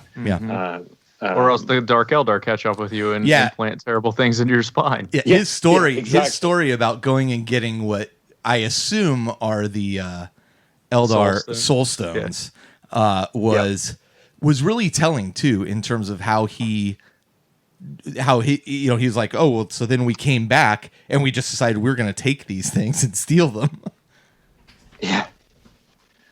Yeah, he's hopefully with all these characters, they've got sides and edges that you don't expect. Cleander is quite sympathetic. He is swashbuckling. He's got all the lines. He's got a devil may care attitude, but he's also done some terrible things. His morality is the morality of a at one time highly successful rogue trader, which they don't have a very balanced view of the world. They will take what something's there, they'll take it. They almost see it as their right to be able to do that. And the universe exacts a price from him for that, and his belief that he can do that and get away with it. I think one of the interesting things about him is that he knows that now, and there's now nothing he can do about it. There's and all the skills he has that maybe once were natural, this swagger and so on, are almost a skin, a coat that he puts on, because that's how he's effective. That's how he leads people. That's how he gets out of situations. He has to be that character. I mean, that comes through really strongly as they're exiting the warp, and he has to put on this brave face, and he knows it's going to be terrible and awful, but he has to just play the, as you said, the devil may care kind of attitude, so that those around him, whether they believe it or not, it's just part of the routine. It's part of who he has to be, the character that he has to play for them to all get through another day of doing these terribly dangerous and many times morally questionable things. Yep.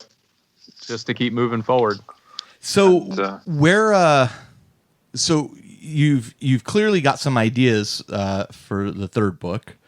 Do you have kind of the whole arc in your head laid out already? Like, this is where it's going to go, and now I just got to figure out how to get there, or is it pretty much? Yeah, it's which is a bit unusual. It's even slightly different from like the Araman trilogy, where I knew where I wanted to finish it, literally physically. I knew I wanted to end that trilogy on the planet of the sorcerers with Magnus confronting Araman. But I didn't know exactly how that would play out. With this, I know much more about where I wanted to go and what some of the consequences and choices are going to be, and that's as part of the whole thing. Really, it being a trilogy is slightly misleading because actually it's kind of one big story sliced into three. So I got that impression at the end of this one when I have no idea what really ends up happening with all of the characters involved necessarily. They're sort of just some are left hanging there. Yeah, literally. To the point of, is Covenant alive? Right. Is a volcano goes off? Okay, well, what happens? What happens? And that's most trilogies resolve. Even if they have a very, very strong flow through of narrative throughout all three of the books, will close off a narrative within a book, whereas these don't. Even Resurrection doesn't really. It's kind of very much Act One, setting the stage, and you have everything set into motion really at the end of it. And so as I got halfway through the book, I kind of wondered if that's what you were going to do. If you can tend to have three entirely separate books that form a trilogy, or as I think you've kind of done here is you finish book 2, but it's not really a completion of any way, shape, or form of where things are going. It's just kind of, this is the next step in the series of steps. It's part 2, is as opposed to book 2, I suppose. And even though it is a book, obviously, it's part 2. It's kind of like one of those things where you see a movie and then there's a sequel for the movie, and it's more of the same movie, and so people go, well, is it better? And you go, well, it's more of the same, right? So it can't really be better or worse. It's just a continuation of the story. Right. It's like the second volume of the story, exactly, rather than being a separate book. Exactly. Exactly. And so, the third one will be Act 3, all the consequences of everything that has come before, and everything being in a very bad place, because that's what a third part of the story has typically got to start with, is everything being in a very bad place. For Covenant, it couldn't end much worse for him. At the end of this book. Yeah. Well, I got to say, John, I mean, the thing I always appreciate about your writing is you know how to visually describe incredible scenes. You've done this since I was reading the Arman series. I have to imagine in your head, you're visually picturing, the dynamics of psychic battles and these kinds of things. And then when you take that vision that you have in your head and you put it on paper, I feel like that vision that you were trying to get across. So it does work very well for me. And it kept me going even through points where I was like, I have no clue what's going on, but that scene looked really cool. Yeah. Yeah, and hopefully a bunch of the stuff also makes sense in the rearview mirror. It does. When you hit the end, and things like Akia being Anna, and the time shift aspect of things, and who is who and what's going on. Suddenly it slides more into place. Well, it's interesting what's actually happening. It's an interesting point you make there too about the looking back in the rearview mirror. The last book, Resurrection, was one where there's a prologue. I read the prologue. I continued forward with the book, and then it wasn't really until I got to the end of the book that I even remembered there was the prologue, and I went back and reread the prologue, and I was like, oh, I see. It really, and so when I read this book, I made sure that I paid a real close attention to the opening scenes, because I was like, okay. Yeah. And I've noticed this.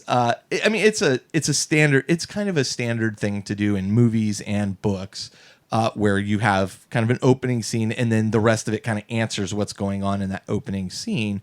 But for me, like, I really tried to pay very close attention to what occurs at the beginning of this book, and so that I didn't feel so. Oh man, I completely didn't see that at the end of the story. Yeah. There's that does help. I think some people. I hope that even as it goes along, and that when it finishes, if those people that really enjoy these books do go back and do a reread through, because that's almost, I suppose, those people that enjoy it enough to do that is almost who I'm writing it for as well. So that all of those bits that I've layered in throughout it come out, and you get sort of almost two experiences: one going straight through it, and then one going back through it. Mainly because when I was writing it, I love books like that. It's books where you read it once and you love it, and then you read it again. You go, "Oh my goodness, there was this, and there was this, and there was this extra that," and I see it now in a completely different way. But it's very difficult.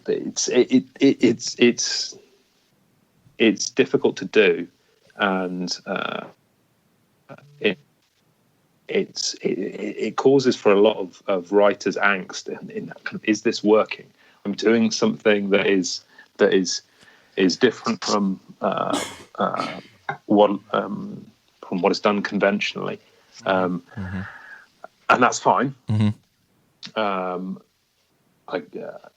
But does it work for the people I'm aiming this at? Does it work for them? Right.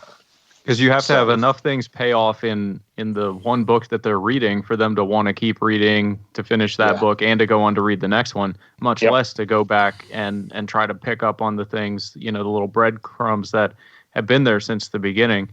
If you don't tie enough loose ends, then people may not be interested to go back and do that. But but hopefully there are enough in there, especially with obviously tying off certain things like who are the Horusians, what are they doing, but also then with big things like what did happen to Covenant, what are the Horusians actually trying to do, who is alive, who simple level of who is alive, who is dead, what is Revelation stroke Akia stroke Anna, is she the manifestation of chaos, or is she a potential living saint incarnation of the Emperor? What is actually going on with the Emperor? Because one of the uncredited characters, of course, in all of this is the Emperor. He's not in the dramatis personae, but he's kind of there throughout. And so far I've got no messages going, is this at the end? Is that the Emperor? which I normally would, which makes me slightly uncomfortable because it is. It's the Emperor puts in an appearance very briefly in a way people probably wouldn't expect. But hopefully all those things then pull people forwards into the third book. Yeah, I guess the question with him becomes what does he really want? Because it becomes, I think, clear to Iacto what he really wants, and he's not sure if he wants to take him up on that or not. But ultimately, beyond that, what does the Emperor want? Does Emperor want the Horusians to win, or the Puritans, or any of that stuff? Who's he rooting for? Because that's a really interesting question, isn't it? Because the Horusians are trying to do the Emperor's work. They're trying to defeat chaos. That's what they're trying to do. And if that was the Emperor's ultimate goal, and there is enough of him left to be able to continue to pursue his goals, would he still be pursuing that goal, and how would he be pursuing it? This is a guy that waited throughout time and history and played with the balance of the universe, and stole secrets from gods and did all kinds of things to try and save mankind and defeat chaos, and ended up failing. What in the state he's in now, in the state of the universe is in now, what side would he be rooting for? What would he be doing? Where does their inspiration come from? They're all using divination to try and figure out what's happening. What's the source of that? What's moving the cards? What's moving the 40k Ouija boards? And I think it's a really interesting question, isn't it?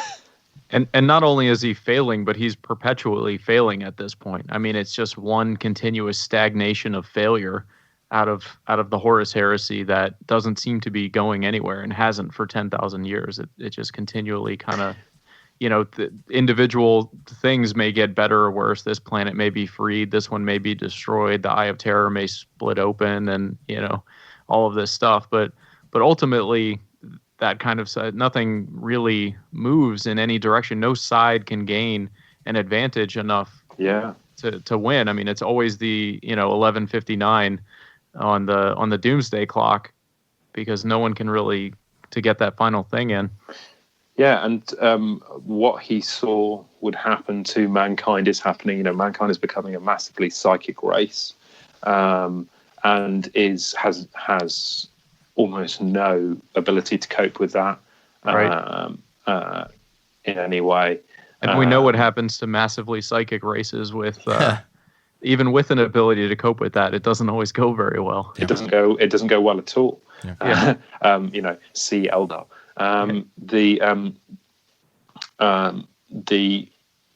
He is also, you've got to wonder how much of him is left, how much both of what he was is left, how much he can carry on. Can he carry on? There's that whole thing which then ties into some of the themes in Chris Wright's Inquisitions of Light. Is the Golden Throne failing? Is the Emperor failing? Yeah. Both failing? Has the clock literally, kind of just run out as time run out? Right. There are all these kind of factors. How desperate would the most powerful individual psyker in the universe, trapped in a golden chair, slowly dying for 10,000 years and watching all of his mistakes destroy the thing he tried to save? What would he do? Yeah. What can he do is the question. What can he do? Yeah. So I can't let you off the hook without talking a little bit about the ecclesiarchy, though, because it is such an important part of this book. I haven't found a great way to segue into it, so we're just going to smash cut straight into this thing. Smash cut straight into the ecclesiarchy. Yep. Yeah, because we have to. I mean, so I don't know if you're aware of this. I have a degree in religious studies. I have a minor in Catholic studies. So, a lot of yeah. That's how broken Jeff is. It might as well be basket weaving for all the good it's doing me now. But it did give me a lot of great insights into this novel that you wrote. A lot of the theming around the political situation within the church. I mean, Iacto is probably my favorite character. Really? In this book. Yeah, second only to Viola. I mean, he's not a likable person. That's not what I mean. Yeah, I think he's a great character. Where you've got this guy who is doing seemingly the right things for the wrong reason. I mean, in the very beginning, we hear specifically that, Agatha is not going to support him, even if she thinks he's doing the right thing, because she feels like he's only doing it to further himself. And then we get his perspective and we find out, oh, yes, that is indeed true. He's manipulating things behind the scenes. And the fun thing about it, though, is that he feels justified because he, in his hubris, in his arrogance, he knows that if he were in charge, he could make things run perfectly. I mean, he is the answer. He can sort out all the problems. If only the people with the power had the courage to use it, all the problems would be wiped away. And you just get this attitude, and whether it's true historical or not, it is definitely a trope of this high medieval idea, and through the Renaissance of these popes wielding this kind of power and doing just really horrible things for what they believe is the right reason. And there's no, talking somebody down from that when they have the absolute power to do that sort of thing.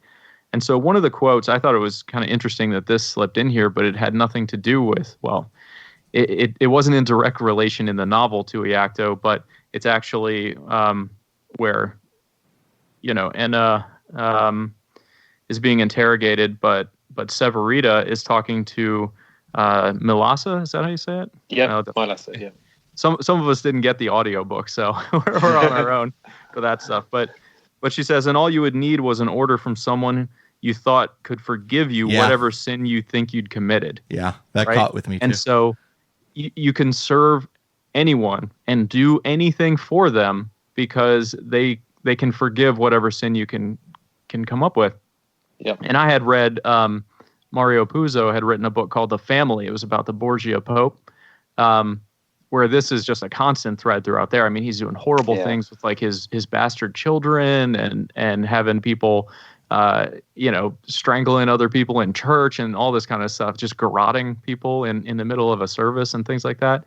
And it's so true. I mean, you feel like, okay, you are handing out forgiveness. And so these inquisitors who, as you said, Carl, have this kind of unlimited power. I mean, the only limit is what they can do. They can summon whole battle fleets as long as they don't get pushed back from another inquisitor or for someone that has more political power to them. I mean, there's really no limit.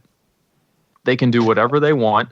And they can justify all of it, which means that they can justify ordering you to do the most horrible things imaginable. And you have to believe that it's okay to do it because they have that power and they have that ability to forgive the sin. I mean, the ends justify the means. They know more than you do about it. And so you just need to go through with it and commit all of these various atrocities and whatnot. I don't know. That's very important. And going back to Iacto and why I thought he was a great character is as this goes on and he bumps up against some of this power in the form of Covenant, he realizes what a small fry he is, what a small fish he is, what a cog in the machine that he really is, and starts to begin to feel bad about the things that he's done and realize how petty he is. But he's not sure if he's strong enough to move past that. And in the end, we find out that he is for all the good it ends up doing. We don't even really know ultimately. I mean, we know he steps in and attacks the dust demons and saves Covenant and whatnot. But, beyond that, I would assume Covenant is still alive because I don't know where this book goes if he's not. But, But I mean, it didn't solve all the problems. It really was just an immediate solution to an immediate problem. And then, that's the whole thing with the Horusians, is that he can't be allowed to become the Emperor Incarnate. They're not ready for it yet. So yeah, it's not ready quite yet. Yeah. So anyway, all those were just very important to me in terms of how the ecclesiarchy works, how Iacto fits into it as a kind of a petty bureaucrat within it, maneuvering for power and position and prestige for himself and for his order, and ultimately what that ends up looking like for him. Yeah, it's I'm really glad that you picked up on all of that. It's I haven't actually read that book by Mario Puzo, but it sounds cool. No, I'm fascinated by all of that that kind of period from kind of the pre-first millennium all the way up into the Renaissance period of what is heresy, what isn't heresy. All of the power maneuverings in the medieval churches, what causes schism, what causes heresy, the use of religion to express power without the faith to go along with it. Right. It's just when religion religion becomes the becomes currency of power. Yeah, it's transactional, right? I mean, it's about, I have the ultimate power because I have this position, not because my faith gives me power, but because I was selected or elected or whatever it may be for the specifics of it. But yeah, exactly. Yeah, and then you've got genuine divine power washing around as well, which is terrifying. And you have genuine temporal power in Covenant, and that is also terrifying. And neither of these things are good, and none of them solve problems. The actor's kind of right in that sense. They don't solve things. They don't do things. They wreck things actually. And then on the other side of the coin of all of that, you've got so you go, well, if this is the state of faith in the Imperium and this cult of the Emperor, then what is the alternative? And of course, the most extreme alternative is in there, which is the Red Pilgrims, the Pilgrims of Hate, who have that. There's an old quote which is, only the strong have, only the insane have the strength to prosper. Only those that prosper have the strength to judge what is sane. That's an old 40k quote, and it's very nihilistic. And the Pilgrims of Hate in this, with their all gods are lies, hope is dead, chaos cultists, but without revering the chaos gods, not worshipping, but just wanting to pull everything down and burn it because it's all meaningless.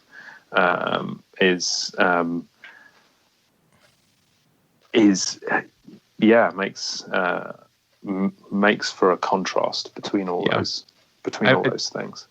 We would probably agree that they are undeniably evil, but there is a purity of purpose that exists there that you don't see in the machines and the turning cogs of the Imperium, whether it's the ecclesiarchy or we've got a series of novels with inquisitors fighting against each other.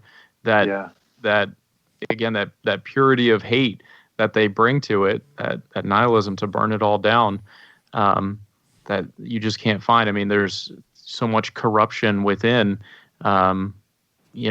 the Emperor's Grand Imperium that when you put them side by side against each other, you can, again, reinforce the idea that nobody's the good guy here. I mean, everybody is doing just terrible things to other human beings.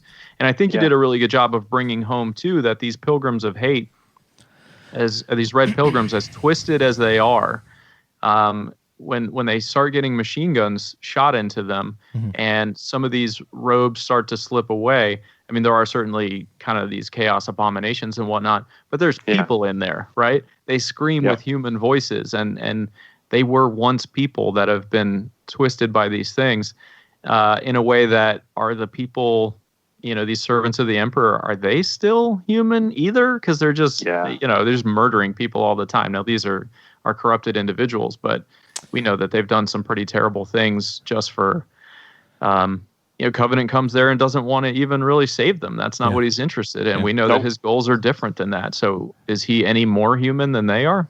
Bottom line, I think what we can all agree on is that John is just twisted. Yeah.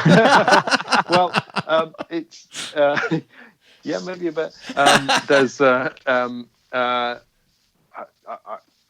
think with all of this, I'm trying to write very much from my point of view the most 40k book I can, and in the kind of like the strongest colours and strongest flavours that I can, which I don't do for everything. I think I write.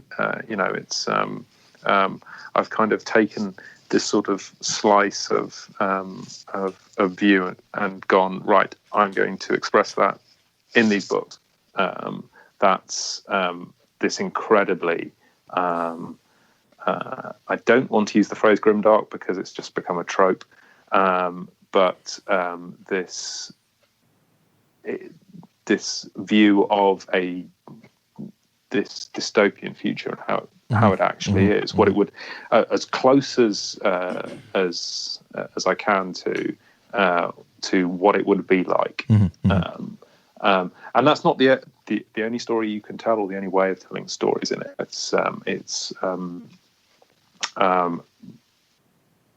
But it's absolutely what these books are about, is that greyness. One of the things that end up talking about things that make these books challenging, which makes it sound terrible, but there you go. That I know that some people struggle with from some point of view is like, well, who's the hero? Right. I think we talked a bit about that in the previous Forbidden Law about resurrection, and it's the in this universe there aren't any, or they all come with qualifications.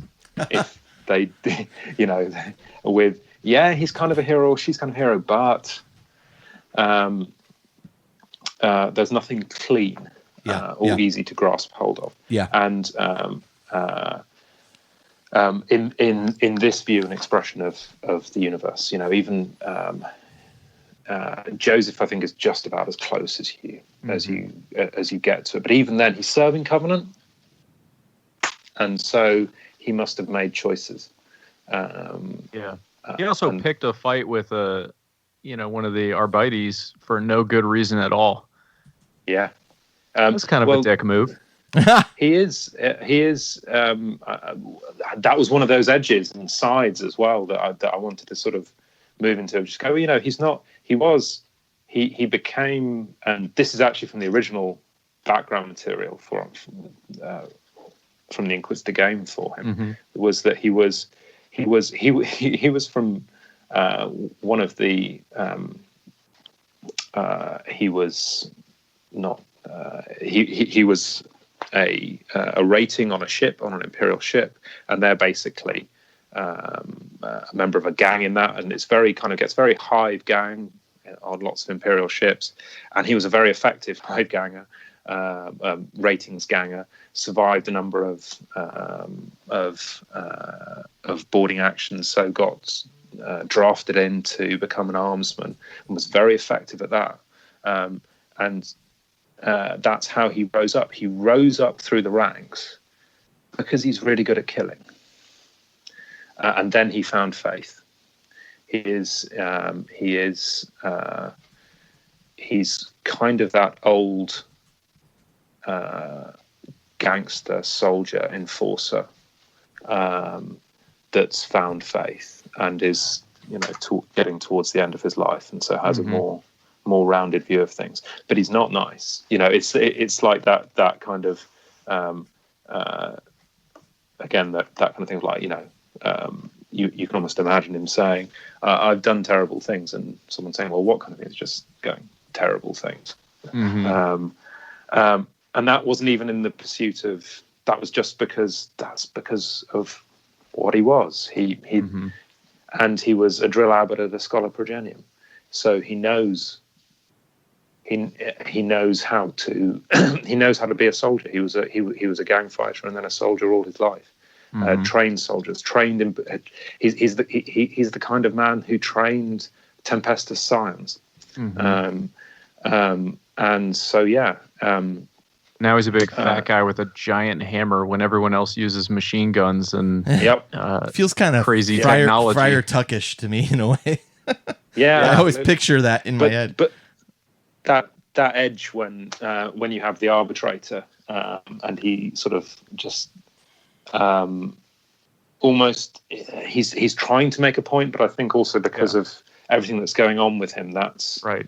Just to prove that he can, not only to them but also to himself, that he's still got it enough to be where he is. Like he still earns his place. Yeah, he still earns his place, and also at that point, of course, we find out that he knows that he's dying. Right. So it's proving to himself that he is still there. And Orsino, the judge, picks up on it and sees it, and basically goes, "Are you all right?" And so even with because all these characters, all of who orbit Covenant, they all have edges and other sides to them. Even the ones that appear nice and the ones that appear to be bad sometimes have redeeming features that you don't expect. I suppose actually the closest to a good person in this is the Chirurgeon, Ayasa.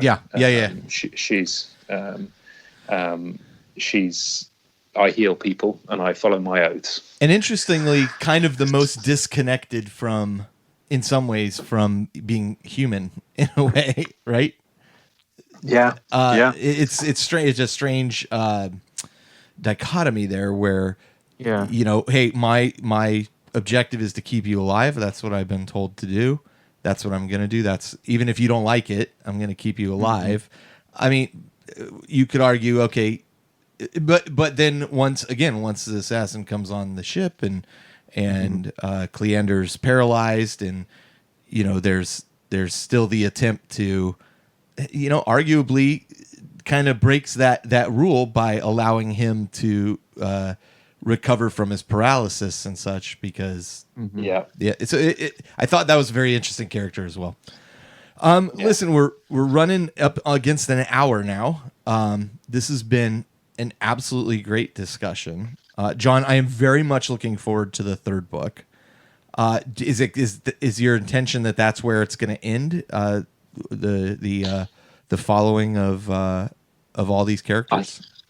I think so, but I'm also working on. I think I see it as a 3-volume story that closes off. But also I'm working on all these kind of other short stories that go alongside it. That I saw that. That give most of them give insight on individual characters. So things like the Maiden of the Dream that gives some insight into more insight into Mylasa. The Blessing of Saints, which I think was in one of the special editions, which gives some perspective on another one of the characters, and so on, and sort of building that out. So hopefully, maybe at one point that will all be bound up as well, along with it as a kind of almost accompanying volume. But it's 3 and done, I think. So then let me kind of end on this last question.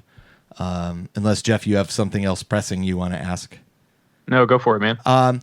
So these novels all take place in the current timeline of 40K. So the Cicatrix Maledictum is spread across the galaxy. You have Primaris Marines, not necessarily in this novel, but this is where we're sitting in the timeline of things. As a writer of Black Library fiction, do you feel like, this is a great time to be writing Black Library fiction because it's opened up new doors and avenues? Or do you feel like, I really could have just continued to explore the galaxy as it was and there was a lot to tell there? Or both? I think it's a great time to be writing this kind of fiction. because it's opened up so much more possibility and uncertainty, and the second hand on that doomsday clock has just ticked ever so slightly forwards, and changed things so that some of the things in that I try and show in the story are now much more of the norm. So chaos just being in ascendancy, and that doesn't necessarily mean chaos space means dropping down onto your planet, but it means just more cults, more uncertainty, more demonic manifestations, more psychers, more what the hell is going on. Even just something as simple as a famine striking that kind of makes things run out of control then. Yeah. And so it's heightens that pre-apocalypse aspect to 40K even more. So I think it can only be a good thing when the stakes get higher in a narrative setting, and that can only make for better stories. Cool. I'm actually very curious to see what authors like yourself and Aaron and Chris are doing moving forward. So I know Aaron has a new Space Marine novel coming out that kind of explores Primaris stuff a bit too. So I'm very curious to see what your take on it is. Yeah, and hopefully, once I'm done with this and done with a few other things, I might get to explore some other bits of it too. Well, there you go. Well, John, thank you so much for your time. I really appreciate it. You've been more than generous as usual, and it's great to hear from you again. And I guess it sounds like I'll see you week after next. Yeah. So that's fantastic.